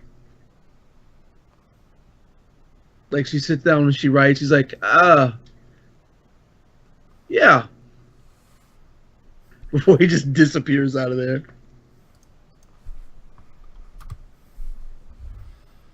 Okay. I think the scene will kind of close up, and it will be you guys really like just approaching to the party. Let's talk about real quick what kind of plan are you guys coming in here with, and then the detail that's going to be involved. And just like last time, whenever we want to say, oh, we prepared for that, we'll use a flashback for that sort of thing. My suggestion would be a social, unless you guys have something else in mind. Yeah, I could be sociable. Be very sociable.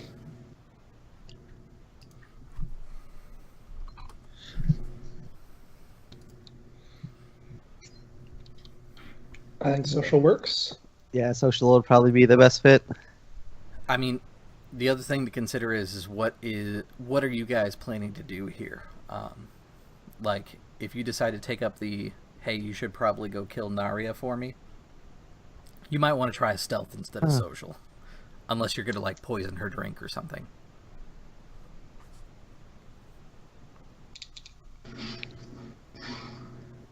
I have poisons. Gonna say, I guess first we should decide on that. Are we trying to kill Narya? I mean, you have a couple. I wouldn't be opposed to it. You have a couple of opportunities here. You could go for the assassination of Narya. You could gather evidence against her or Hellas. Both will be here at the party.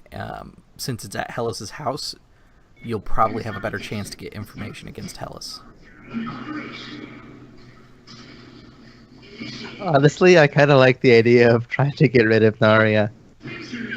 Well, I'm saying we can go there to get information at Hellas's house, and accidents kind of happen, right? I was gonna say you could definitely accomplish both during the time. It's just what is the intent when you first get there? Like, is the intent mainly to get information and you guys want to socialize, or is the intent to kind of be as stealthy as possible and hide the fact that you're going to take care of Narya?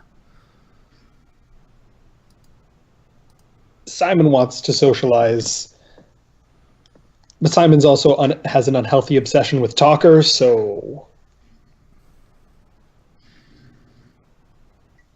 Yeah, I think however we go in it, you guys Slate's could gonna also still use be... deception. That might work since it is a costume party. You guys could actually put on like false IDs and that sort of thing. I kind of like that idea, actually. And that would help if you guys did get caught. You would have that backup measure of it's not Simon Faraday there or Piper. It's, Lady Isabella Thorne or whatever ID you go with. I got a bad one. Oh, we gotta hear it.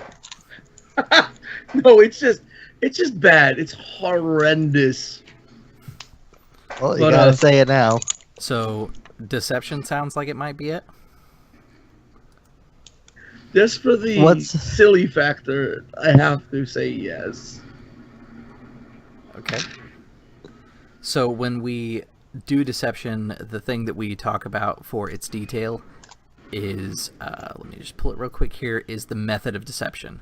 Basically, we're going to figure out what the actual deception is. And I think part of it we've already kind of established, which is it's a costume party and your faces are already hidden. Yeah, it's a costume party, and plus, at least Ronan for sure. I have like actual false ID, like legit false ID. So not only are we masked, but at least Ronan can effectively pose as a completely different person with no problems. Okay. So we'll go down the list of questions here. You guys start with 1 die because of sheer luck. You guys are rogues. Is this operation particularly bold or daring? You have interest in taking care of one of those targets permanently. I will say that is a bold move. Everybody concur with that move? I agree. That's yes. going to be a total of 2 dice at the moment. Is the operation overly complex or contingent on many factors?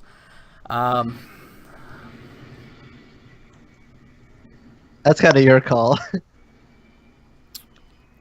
What is the plan going in to take care of Narya? Are you going to do it quiet with like a poison? Are you going to knife her? Or is it something like Slate's going to rain lightning on her as soon as she steps outside a door?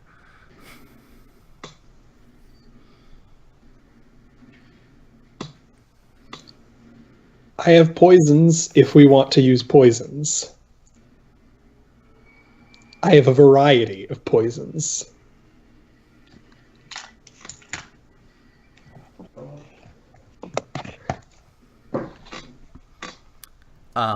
One thing I didn't catch before, and I just want to make sure that we're following it, is when you do your Bandolier of Alchemicals, you are limited to the list until you discover the other ones. Okay. For example, he could do something like put her to sleep, and you guys could like drag her unconscious body out and be like, "Oh, she must have had too much to drink," and then take care of her in the streets, that sort of thing. Yeah, that's what I was thinking. But if you were to use something like drown powder, where she falls on the ground and makes a huge scene in front of everybody, that would be pretty ostentatious. I'm gonna say that it doesn't sound like it's gonna be overly complex. But it doesn't sound like it's going to be super easy either, so no die effect on that. Does the plan's detail expose vulnerability of the target or hit them where they are weakest? I'm going to say no, because the guests are armed. Like, it's an expectation that they have actual weapons there with them. Is the target strong against this type of approach, or do they have particular defenses against this or preparations? They do, but you guys have an invite, so I'm going to say that you are able to circumvent their special defenses. So that's going to be still 2. Can any of your friends or contacts provide aid or insight during this operation?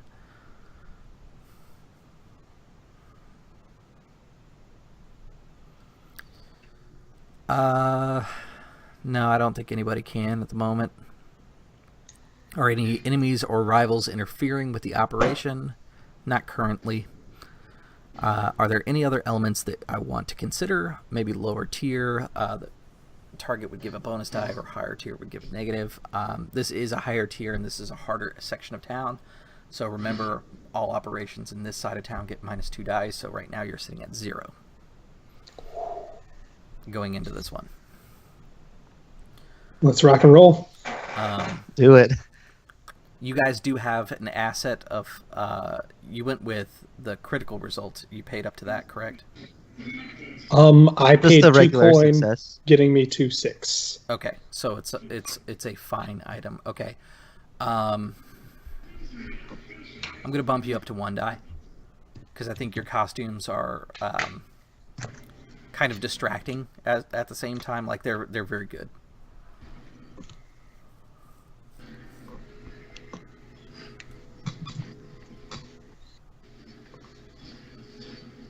Okay. Last time we had Ronan roll the entanglement. If you guys want to keep that as kind of the standard, since he's kind of your de facto leader, we could do that. Or if you want to rotate it, you can. I'm fine with it. And we can push ourselves on the entanglement, right? Yes. Do I you remember can. that right? You can. Alrighty. I won't offer a devil's bargain because it kind of defeats the purpose of the entanglement if I give you a devil's bargain right away. Yeah, of course. Yeah, I'll go ahead and take up some stress then. Okay. So that will be a total of 2 die as a fortune roll, and you can put entanglement in there.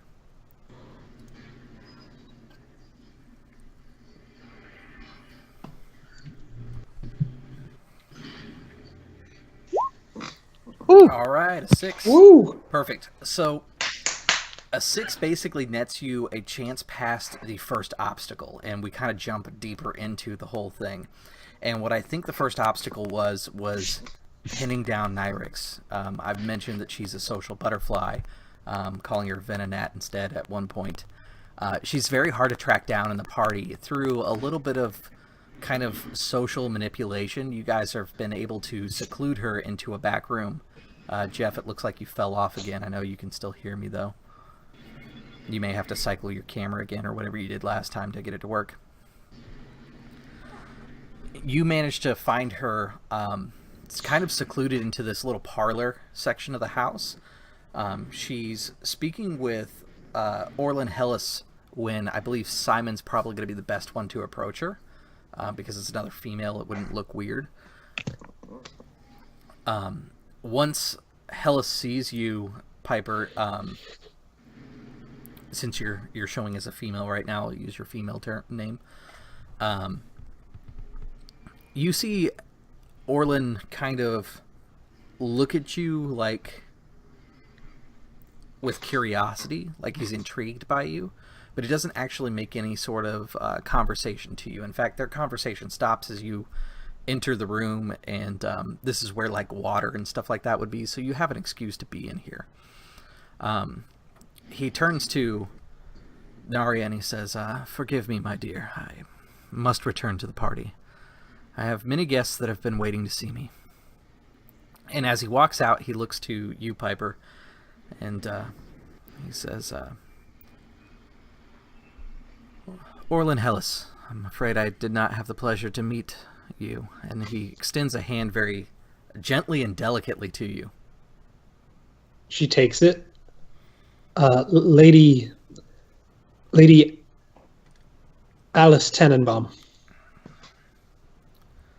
I believe my title is lady. It's not. I don't get out much. I was sick for quite a while. Well, then it is good to see a fine lady as yourself in good spirits. To your continued health. And he raises his glass a little bit to you, and he says, "Forgive me. I have many guests, but I figured it would be rude to leave a lady without introduction. He gives you just kind of a curt bow, and he turns away, leaving you and Narya in the room alone. I imagine you've worked out some sort of signal system, and you could provide the signal to the rest of the group that you have Narya secluded now.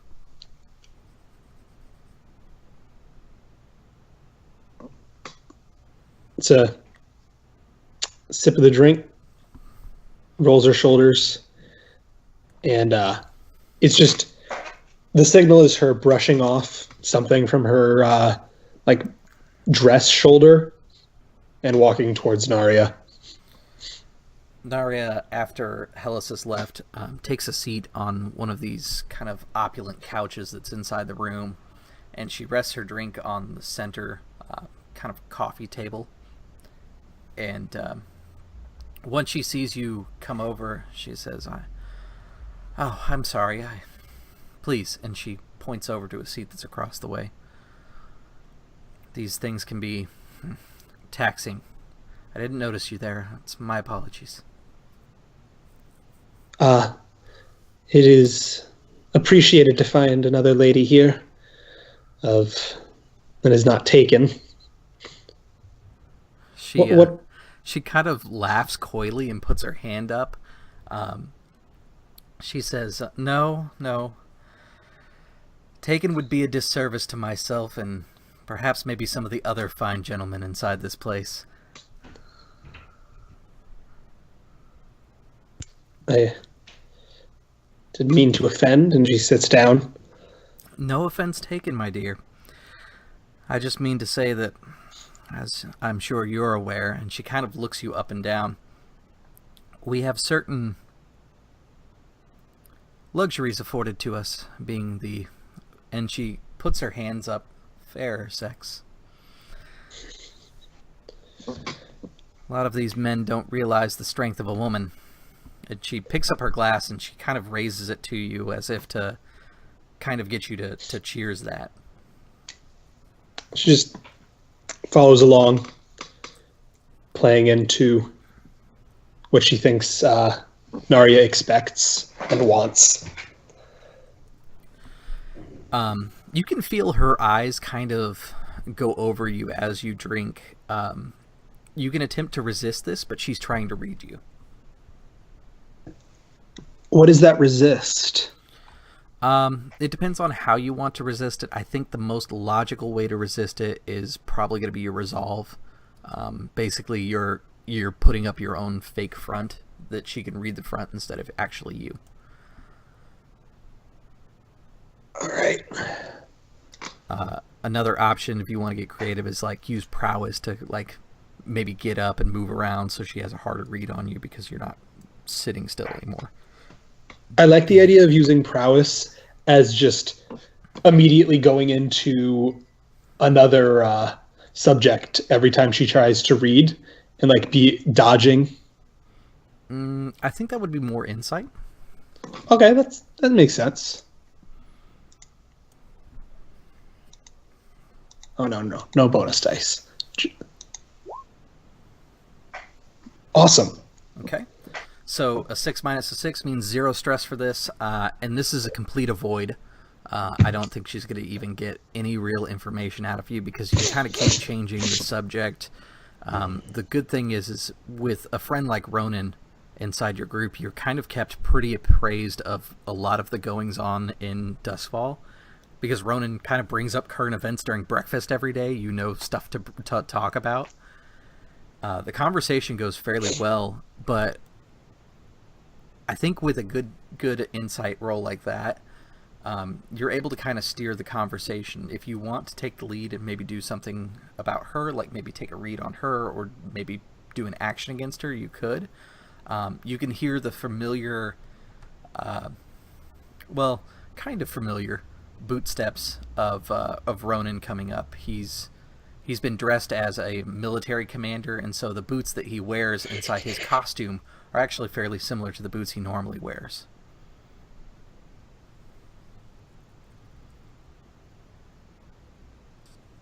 I'd like to read her, yeah. Okay. You could do that a couple different ways. You can take a look at some of those social skills and decide how you want to do it. You could even attune if you wanted to. I know you don't have dots in that, however. I think Piper, Lady Alice, moves the conversation into, while avoiding, tries to move the conversation into areas where she might glean information via reactions or stuff like that with Okay. Sway. Okay, yeah, sway could work. Study, I think, would also work well. So it's your choice. I haven't used Sway this round. Let's go with Sway. She is a very dangerous person to be doing this against, so I'm going to say that your difficulty is going to be desperate on this one with standard results. Limited results, because she is pretty difficult. You can't really bump it any more difficult, but if you wanted to push yourself, you could go to desperate standard or desperate limited with an extra die if you wanted to go that route. I'll push myself for that die. The other option is a devil's bargain, which she's going to glean like a limited amount of information on you instead of a standard amount, which is what she was trying to do before. No, thank you. Okay. Let's hope for the best. One bonus die. Submit. All right. So with a 5, let me pull up my little chart here. Resolve XP, yay. Yes, you do get Resolve XP. You are going to do it, but there will be a consequence. Level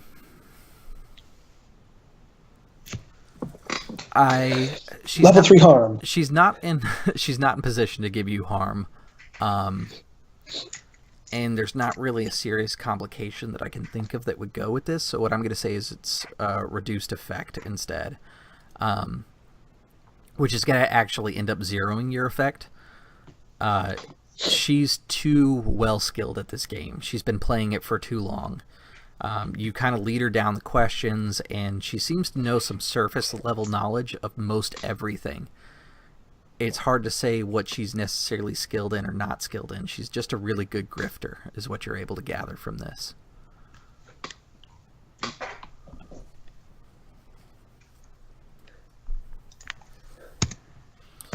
Ronan, you can push aside the velvet curtain, and you'll find the two ladies inside this parlor. I imagine Slate's not too far behind you either.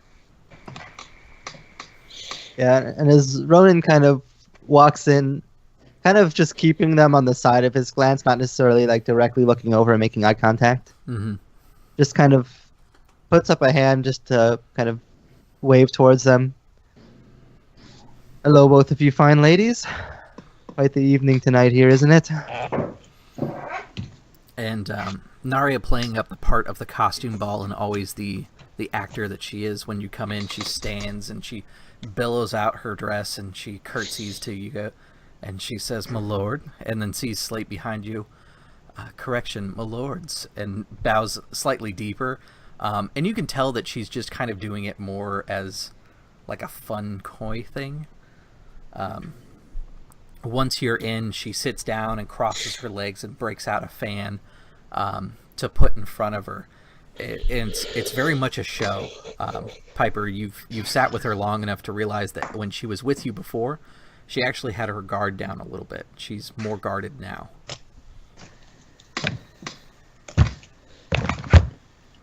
You said this room had water in it, right?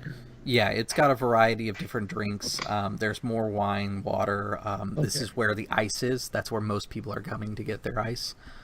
There's also a door behind that velvet curtain that you guys push through, so you could close off this room if you wanted to. And as Ronan walks in, he would kind of like, "Oh, I'm sorry, where are my manners?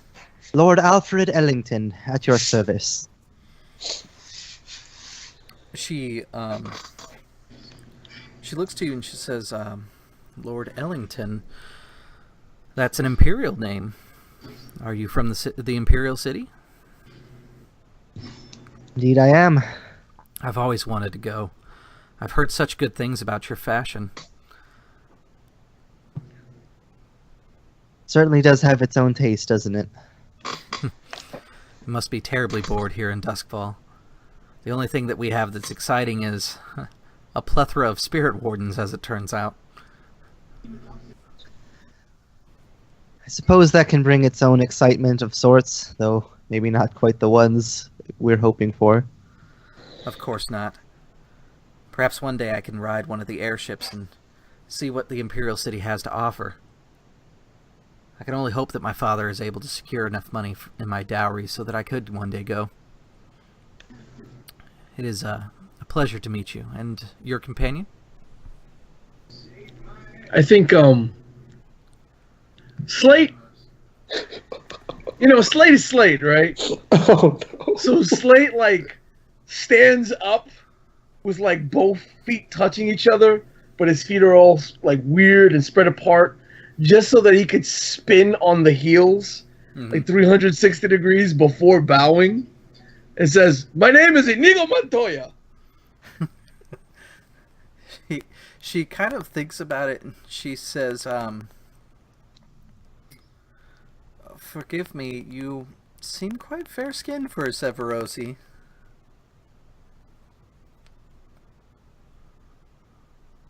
He like stretches out and, because, his sleeves are really stiff and pressed, and the cuffs are, like starched and the whole nine. So he lets even more of his skin out as he stretches. He goes, "Yes, I have been told I'm quite fair on many occasions." She gets your kind of innuendo that you make, and she kind of laughs about it, and she says, "Of course. I believe it is about time for me to rejoin the party. I'm sure there's more than one nobleman who misses my presence at this point." And she kind of says it coyly to Piper, because of the conversation that they had earlier. And she gets up to walk away. Piper, you notice a good opportunity for yourself. She's left her glass behind half full.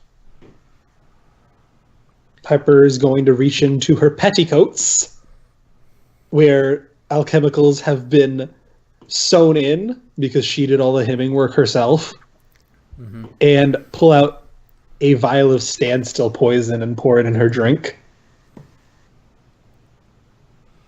Okay. Is this finesse? Yeah, let's go with finesse. I think that'll work best. That way she doesn't see you actually do it. If you'll let me, finesse or I'm prowl gonna. would be fine. If you'll let me, I'd like to use one of my foresights here. That is your To, choice. You can use it whenever you want. Yeah, so I'm gonna help with no stress. And basically, while Piper is pouring in this poison to basically kind of distract her, Naria, he reaches into his coat and he pulls out a bottle of whiskey, a bottle of fine whiskey, and it's actually from the Empire, from his personal collection. And he just says, "Oh, since you can't quite go to the Empire now, how about I offer you a treat of the Empire brought to you instead?" Basically, just trying to distract her with a gift. Not necessarily like offering a drink now, but basically just like, here's a parting gift for you to take her eyes off of Piper. Yeah, and it works.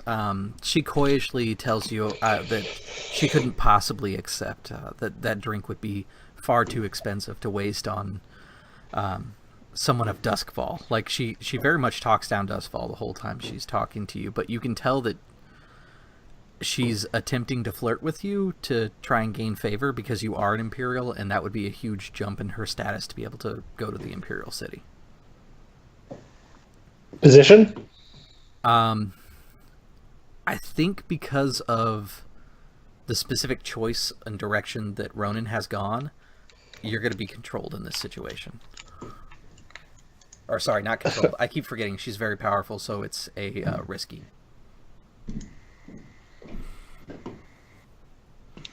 Gotta start over. Risky. Yep. Standard? Yes. You do have a I'll bonus die from Ronan providing the assist there. All right. Yes. All right, perfect. So you slip the standstill poison inside her drink, and she is continuing this conversation. You give it a good swirl to make sure it mixes in right. You know that the standstill poison will not necessarily create like a smell or anything. Once she realizes she's been poisoned, it's going to be just too late for her. She brings her the glass with hers in hand. You nearly forgot your drink. Raise the glass. A toast to the strength of women and what we go through in places like this. She Yeah, what she said. She kind of laughs and she turns to Ronan and she says, and to the fine gentlemen that recognize that the struggle is sometimes worth it. And she raises her glass to all of you and she goes to drink, and there's like this moment where you can see her hands start to kind of spasm for a second, and she lets go of the glass and she completely slumps over. But Ronan is close enough, and I feel like he's probably going to be the one that catches her before she hits the ground. Oh And dear. she kind of just starts to fall. He kind of like just comes in behind to kind of like grab her from the back to kind of keep her mostly standing. And this is just a paralytic, right? She stays conscious throughout the whole thing, right? Yes, I believe so. I can read the description. Yeah, if you would. A powder that causes temporary paralysis. That's it. Okay. Yeah, I'm going to say that she stays conscious. It's a paralytic, so she can't talk or make noise because her vocal cords are paralyzed as well. So she just looks really scared, like she doesn't know what's going on at the moment. She doesn't necessarily suspect that you guys poisoned her, for the moment at least. Well, as soon as this happens, Slate just goes, oh.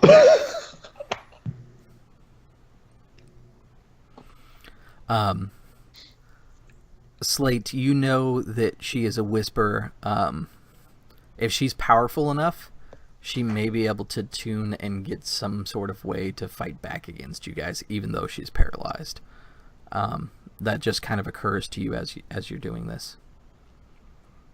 As soon as she's down, Piper turns to Slate. You two need to act quickly. This is my side of it. Now, in this room, is this a sealed room? Is there a balcony? Is there windows? Is there a There's- hallway somewhere? There's kind of a long, narrow, like a not a very deep balcony. It's one of those Venetian style ones. It's like a half balcony, but it's very long and it goes between two double doors that open up into it. There's a single door that goes into this room, and there's some like fainting couches and a little coffee table inside here along with the bar. But Piper is going out into the main room where the rest of the socializing is happening. The balcony will drop off into the courtyard. You guys know from coming in that there's guards that are patrolling the courtyard with torches or with lanterns. They're basically blue coats that have been bribed, I should say, to do patrol duty tonight. All right. How do flashbacks work again? Like, I just say You it, just or say, hey, I want to do a flashback, and then you tell me what we want to cover in that flashback. If there's any RP that needs to be done, we do that real quick, and then I determine how much stress that costs you, if any. All right.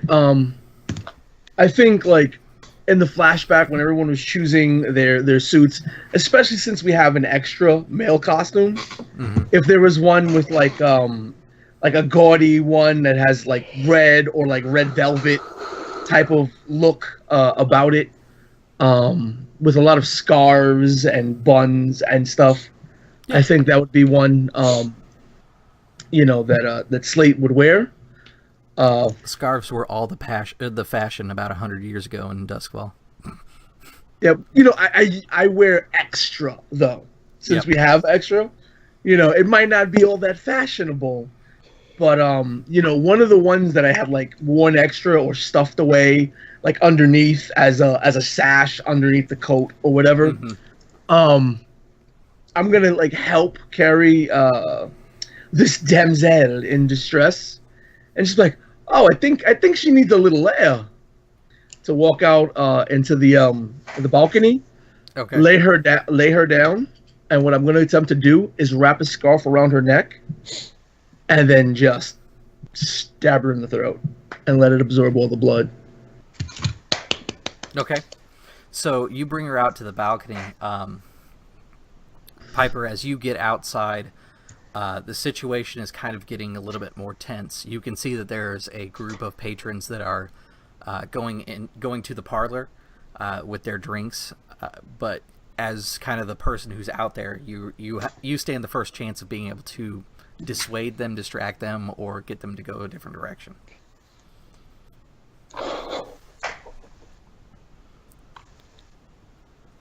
Am I alone out here? I mean, there's other party members, but your crew is all inside the other room right now. Oh, okay. Yeah, I'm in the room, and Slate's like on the balcony of the room. So She's gonna close the parlor doors. Yeah, I imagine like you close the doors and then you turn around and you see this group heading towards the parlor. And she's gonna walk towards them and sweep them up. And no, she's not gonna sweep them up in conversation. She's going to inform them at request of our host. Oh, where'd his name go? Sir Orlin Hellas. The parlor has been closed to maintain the decency of a good friend of his. I'm sure there's an open balcony somewhere, and I apologize for the inconvenience. Okay. I like that. And it's going to have some consequences for Orlin and for his esteemed guest. I say that that's probably a sway, and I'm going to give you a bonus dice based upon circumstance. My devil's basically it's a free devil's bargain. I'm not going to charge you anything for it because it creates more drama later on. That could be My position? It's desperate because it's still a very high tension scene at the moment. Effect? Your effect is going to be standard. If you succeed, you're going to get what you want. All right, here we go. There it is. Had to happen right. sometime. With a 3, it's the worst outcome. You suffer harm, serious complication occurs, or you lose this opportunity for action. Okay, yeah. It seems like it's going well, but you play it up a little bit too much. The women in the group start getting kind of catty with each other, and they're wondering who's behind the door. And as you begin to push the group, you lose track of 2 of them that kind of sweep around you. And as you start to realize it, the next thing you know is you've got about half of this group of entourage of people that were coming in with you, and the other half have swept themselves around the door because they're opening it to peek in. Jeff, the group is on top of you now. It is also a desperate roll for you to do anything to them, but you can pick out whatever you want to do. It will be limited, unfortunately, because they've built momentum, essentially. They want to get in there and see what's going on. Can I just add something to the scene? Sure. I think, like, did this happen already? Did I already stab her in the throat? No, I think it's about to happen. Like this is Ronan's chance to be able to keep people from seeing what's going on. Like you probably got the knife started to be inserted, but without Ronan properly stopping it, they're going to see that there's a lot of blood, and the 2 of you are in here with a dead body. I think to add to Ronan's stress, you just hear Slate in the background with the knife going, shh, shh, shh, shh, shh. Like he's not actually doing it yet. He's just like rubbing the knife on her cheek. Oh, you vicious bastard. all right, so like seeing the door kind of start to crack open, and then seeing that it's not Piper, just kind of externally nothing happens, but like internally his mind just like erupts in flame essentially. And Be as he sees distracting. yeah, as he sees the door open, he kind of like walks up towards them to like meet them at the door and kind of like keep it closed a little bit behind him, like kind of like coming out of the room to Mhm. meet them and kind of keeping So the you door kind of like latched kind of step into the gap that they've created as they peek through the crack. exactly. And then kind of so I'm gonna use a couple of my items here. So I still have the bottle of whiskey, and I'm also gonna bring in my fine cover identity to basically like maybe like the uniform has some sort of like imperial seal or something, like some sort of status symbol that would go along with the cover identity that we've kind of already built this into. Yeah, I think you have like a remake of maybe like this sash that indicates knighthood, but maybe they take it because you have a fine cover ID. They think it's a real one, which would mean that it was like an actual family item that you're wearing, like you actually have knightship. Yeah, and basically kind of like seeing them in the door, it's like, oh, hello, ladies. Oh, here. And he kind of like lifts the bottle up. If you don't mind, how about you kind of, and he kind of like making sure to like direct attention towards the sash, kind of like subconsciously signaling, just like, oh, how about you come join me for a drink? And kind of like goes to like shut the door behind him. Man, yeah, okay. Like hoping that their curiosity in Yeah, that I still think it's going to be Desperate Limited because they are very curious about what's going on in the other scene, but that's a good enough excuse to be able to have a role. So, I think Sway makes the most sense unless you want to argue for something else. Or sorry, the only one that I would say because is consort. Yeah. Yeah, usually involves drinks. All right. So position desperate, effect limited. Could I help? Any bonus effects? Yeah, I got. I'll go ahead for you. You're gonna have to commit Okay. to your lie and actually drink with them, which means that you're gonna be intoxicated, and your roles in the future are gonna suffer for it. Let's do it. All right, so it's Could gonna I be help? -1 effect to future rolls for this party, essentially. Just by Alright. going in and trying to shuffle them away from the door, keep my lie going. If you'd like help. So if you want to, you can use that Devil's Bargain to add a die, or you could improve your effect if you wanted to.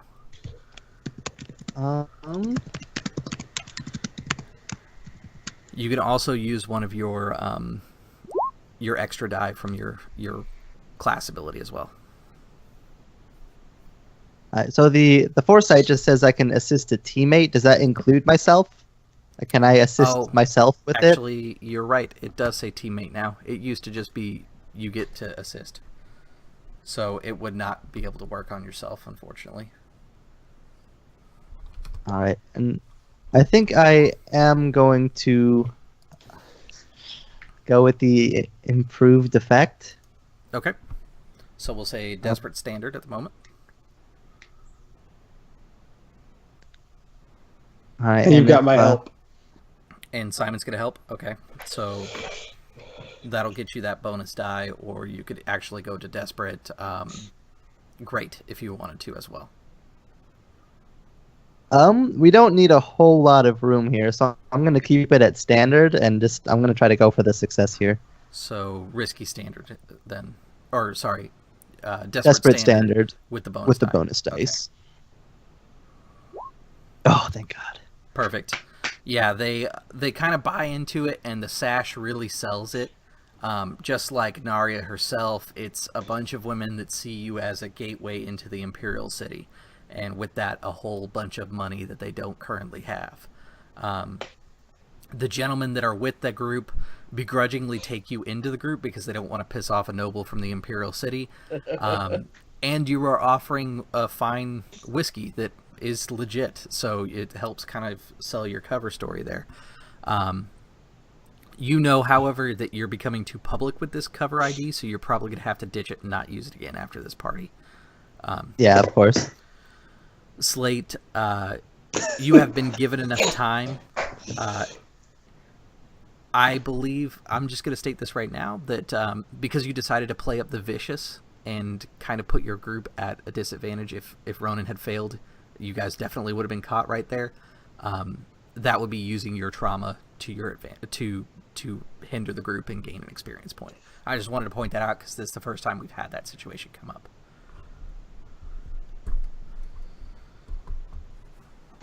So, Slate, if you would like to finish the deed now, you can. If you want to further harass her, you still have the opportunity to do so. I already, as a whisperer, I know that she still poses a threat. Yes. But I think, like, instead of swiftly finishing her off, it's more like he mounts on top of her, he leans in close with the dagger, right? Just leaves his ear and presses his ear, towards her mouth, and his mouth near her ear, and he's like, hush, hush, slowly slides the dagger in, and as he's doing so, like as he feels it penetrating the skin through the scarf, he'll just start whispering, "You and I both know this isn't the end." Okay. I need a resistance roll because you're going to feel something before you hear it. Awesome. I don't know what I'm resisting, so I don't know what to roll. So it's a lightning bolt. Okay. She's tempesting you. Okay. So I'm assuming it'd be a resolve, right? You could do it by resolve, which would be like basically using your own magic to defend against it. You could prowess, which would be like rolling out of the way. If you wanted to, you could even do. Well, I don't know of a good way for insight to really work on that, because you aren't seeing the bolt come at you. If you were, I would say that insight could probably work fine.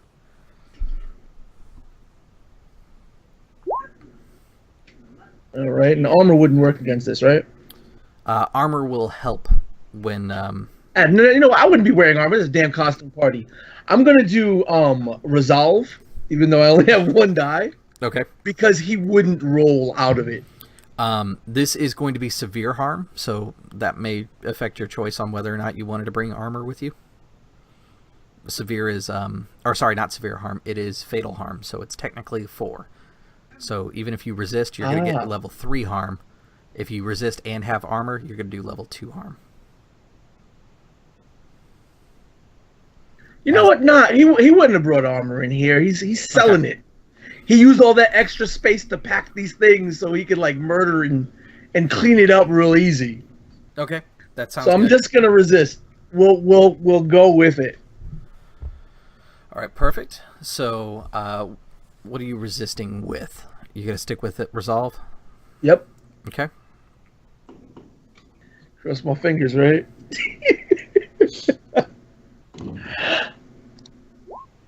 Oh. All right, so you will take 5 stress, level 3 harm, which we will call Thunderstruck. Ronan, you've made it about 15 feet away. Piper's with you. You're pretty sure you're in the clear, and then all of a sudden you hear lightning strike outside. It was a clear night when you went into the building. You know Slate has this ability, but he's also wrestling with a whisper, so it could have been either one of them. The whole party stops for a moment and kind of contemplates like, was it supposed to rain?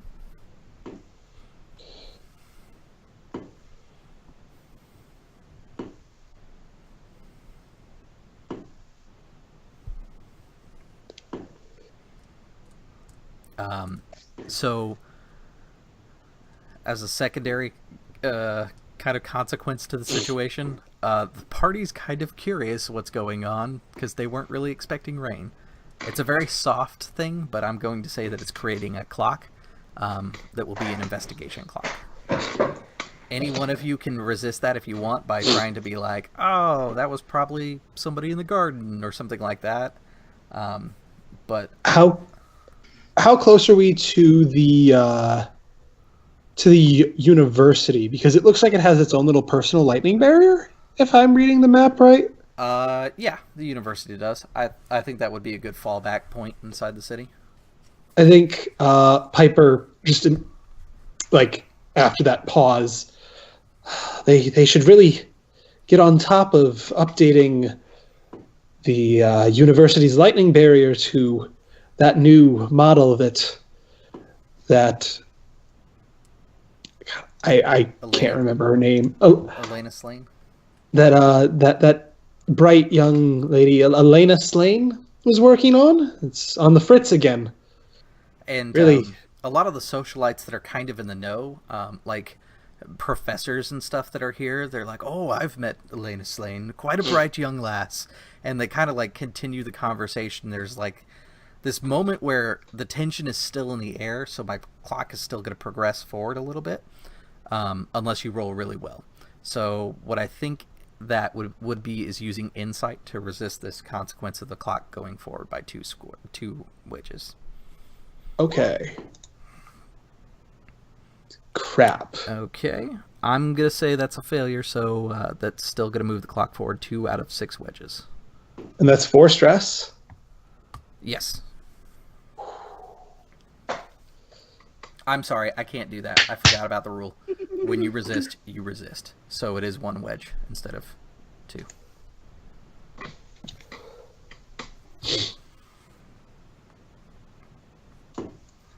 Okay. The party kind of continues on, but people are kind of cautious and wondering if they should start heading home because people didn't bring rain gear, that sort of thing. We're gonna flash over to Slate. The Naria Karstis has risen up from the ground and is just kind of levitating, completely limp still, because she's still paralyzed. But she's definitely using her attunement to basically will her body through the ghost field like a puppet, to be able to face you so that she can throw lightning bolts at you or whatever else she can manage. You know that this is like burning the candle at both ends. She's going to burn out real quick, but if she hits you, it's going to be really bad. Yeah, it kind of is. It is your turn to do something if you'd like. Oh wait, what do spirit masks do again? They increase your effectiveness. Okay. They'll give you more on your effect. So if you have a limited effect, it becomes a standard effect. It's like using a fine weapon. Okay. So she levitated up, Mhm. right? So she still got like the knife in her, and Yeah, like, I it's got like pushed stuck off. a little bit inside there. It's kind of dangling. If she moves around a little bit, it'll eventually fall out. But it's not deep enough that that current weapon in her will kill her.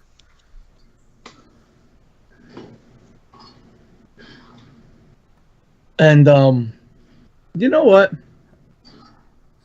I'm gonna point out that the knife does make a nice lightning rod if you want to use that. I'm probably like, oh, my costume is probably all messed up by now. Yeah, it's all singed. I think like he might laugh a little bit like a madman, right? Mm-hmm. And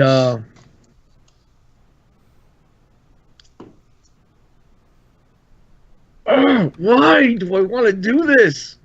I'm just gonna thunder strike her back. Okay. So Did- that is did- to do No, that. you know You what? have to push yourself to activate the ability, and it's an attune roll to basically show how effective you were, and that'll determine basically how badly damaged she becomes. Did Thunderstruck start as level 4 harm? Hers does. Okay. She's the dangerous one, remember? What is your current attune? You have 3, right? Yeah. Okay. You're quite powerful as well. She's a 4 dot essentially. So I'm gonna pushing myself is 2 stress, right? It is 2 stress. You still get the bonus die, but you also get to throw the lightning. So Can I use my second foresight it here? is. You absolutely can. What I would suggest is Slate instead increase your effect the lightning is going to increase your effect anyway, so normally this is a desperate limited attack against her. Because you're doing lightning, it becomes desperate standard, and you can use the push essentially to become desperate great, and then Ronan can give you an extra die or change it to risky great for you. All right. So it's desperate. It's either Desperate standard right now. It's either no, it's desperate great right now and a bonus die, or you could do risky great. I'd rather get the bonus die just in case. Okay. You'll also get an experience point inside your resolve by doing it. All right. So desperate standard desperate great and a bonus die. All right. So desperate, great. 5. Perfect. So with a 5, that does come with some consequence as well, just because you're on that desperate scale. I'm gonna say that it is.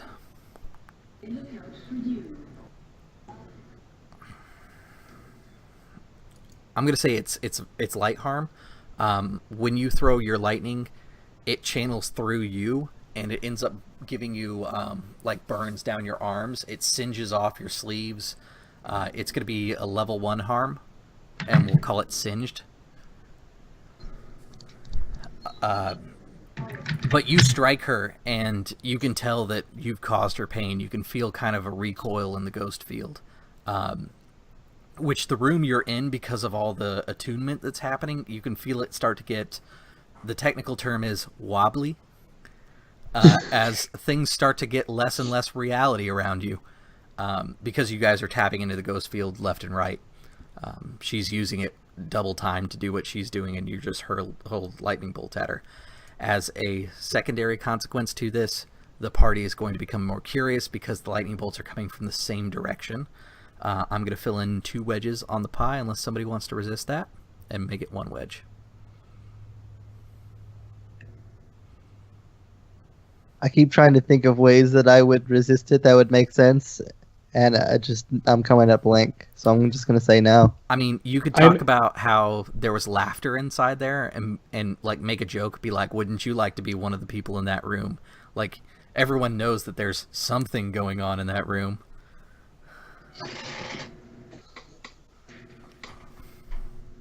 Yeah,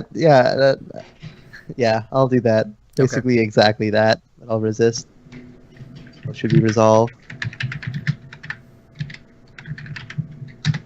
All right. So I resist with the dice equal to my highest resolved point. Is that correct? It's the number of it things that you automatically have in the does it, first yeah. row. Yeah. The way the calculation is still done 2. is the number of dots you have in that first row is how many dice you get to that thing. Okay. No bonus dice.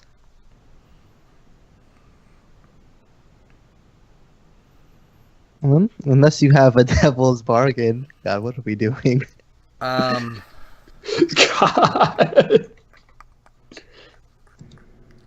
Yes, I do. One of the young ladies, as you make the joke of "Wouldn't you like to be one of the people in that room?"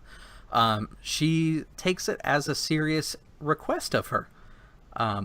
So she becomes very flirtatious, exceptionally touchy with you, and her gentleman who's come with her is not liking it. You can tell that this is going to boil over soon.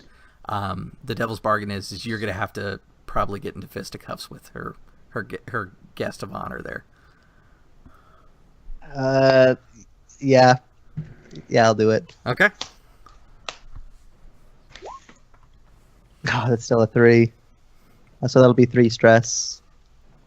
You are -1 die from that earlier devil's bargain, so we'll take off the last one. Still a 3 then. Okay. So you take the 3 stress. The guy who's with her is getting more and more mad about it, and finally he swills you with his wine, or with the whiskey you gave him. And next thing you know, he starts trying to take a swing at you, and you work on the streets, so you can kind of avoid the first blow, but next time we flash over to you, you're going to be in conflict with him. Piper, you are on scene, and you can provide help if you want the next time we flash back to you guys.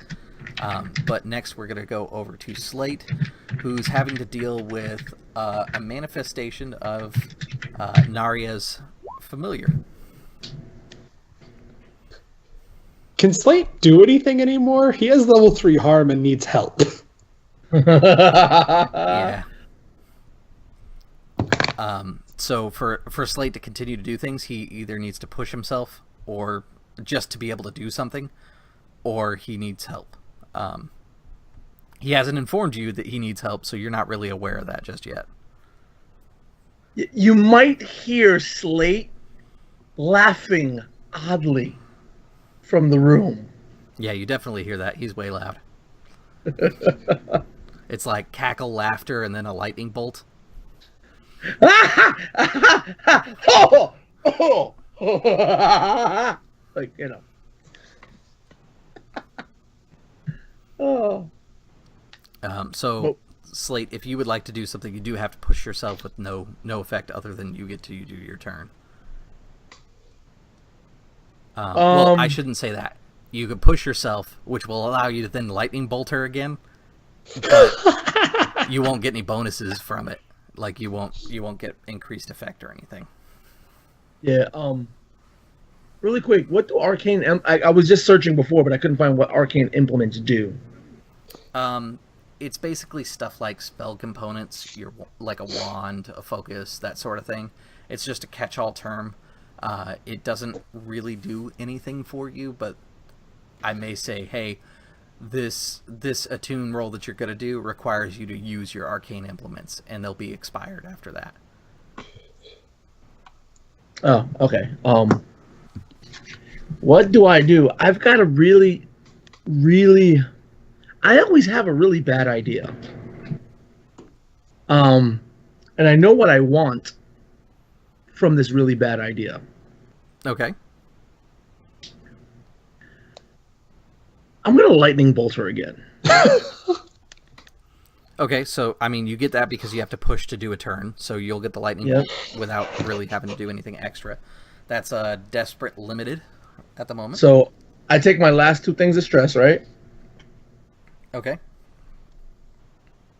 I'm going to get a trauma, but let me do my tune. You said it was Desperate, or? You said you have arcane implements? Well, I haven't used anything in my whatchamacallit yet. Any of my gear, my load. Okay. If you would like, I will reduce the stress cost for this by 1, but you're basically going to blow up all your arcane instruments while you're doing it. Like, all your little vials of unicorn blood and nonsense just bursts. It's way too much attune going on in this room at the same time. All right, cool. I guess, well, to describe that, that's like, he's desperate, so he takes out, like, the one little vial that is all black on the inside and just starts throwing it. And then with his extended hand, he's still laughing. Mm-hmm. It sparks and sends an arc to his hand and to her. Like as a, when lightning strikes, it's just that wispy spark and then they complete discharge. That's what he's going to be doing. And I just got to roll in a tune roll. Yeah. And you said the position is Desperate risky limited. Desperate limited. Uh-huh.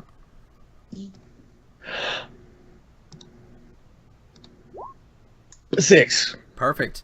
You strike her, and this is enough to put her down. Her body jerks and convulses underneath the electrical pressure. She is attuning at the same time, and she kind of loses control of her own attunement. She was attempting to hurl a bolt at you again because that's literally all she can do while she's in this state. And she loses control of it. It also hits her, and she becomes incinerated. She's just like a throw of dust now, and the room is kind of like sooty ashy. But you're laying there completely bleeding all over the place and just a hair's breadth away from going unconscious yourself. But on the bright side, you did dispose of the body. A few moments later, you hear the Bellwether crematorium bell ring, which is a sign that someone has died in the city. the whole party has come to a stop because everyone knows that ring. And people begin whispering about who could have died. And Ronan listening around and Piper listening around, no one's really suspicious that someone at the party died. They're just curious about who did die. And there's a lot of rumors. And you find out things like that Salia has somebody who wants her dead. And maybe it was Salia. Let me find somebody else here that we have on our list.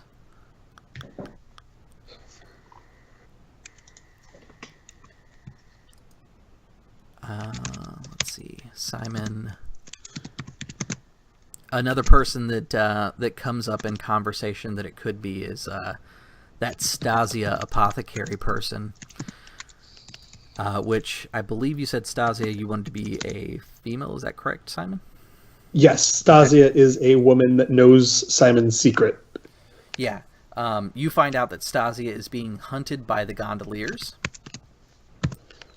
Or, sorry, not the Gondoliers. The Find faction.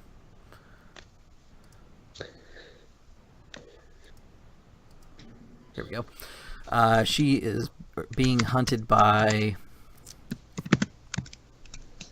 Let's go with the Grinders. Which, that is useful information for you guys, even if, she doesn't happen to die tonight. Since she is your rival. After a while, Slate does not come out of the room. Eventually, one of you can slip away and find Slate in the condition that he is. The room looks like epic battle has happened here. There's like burns scorched across the wall. It looks like somebody opened a lightning barrier in the room. I think Slate would be like slumped in a corner, just fucking smoking a fag.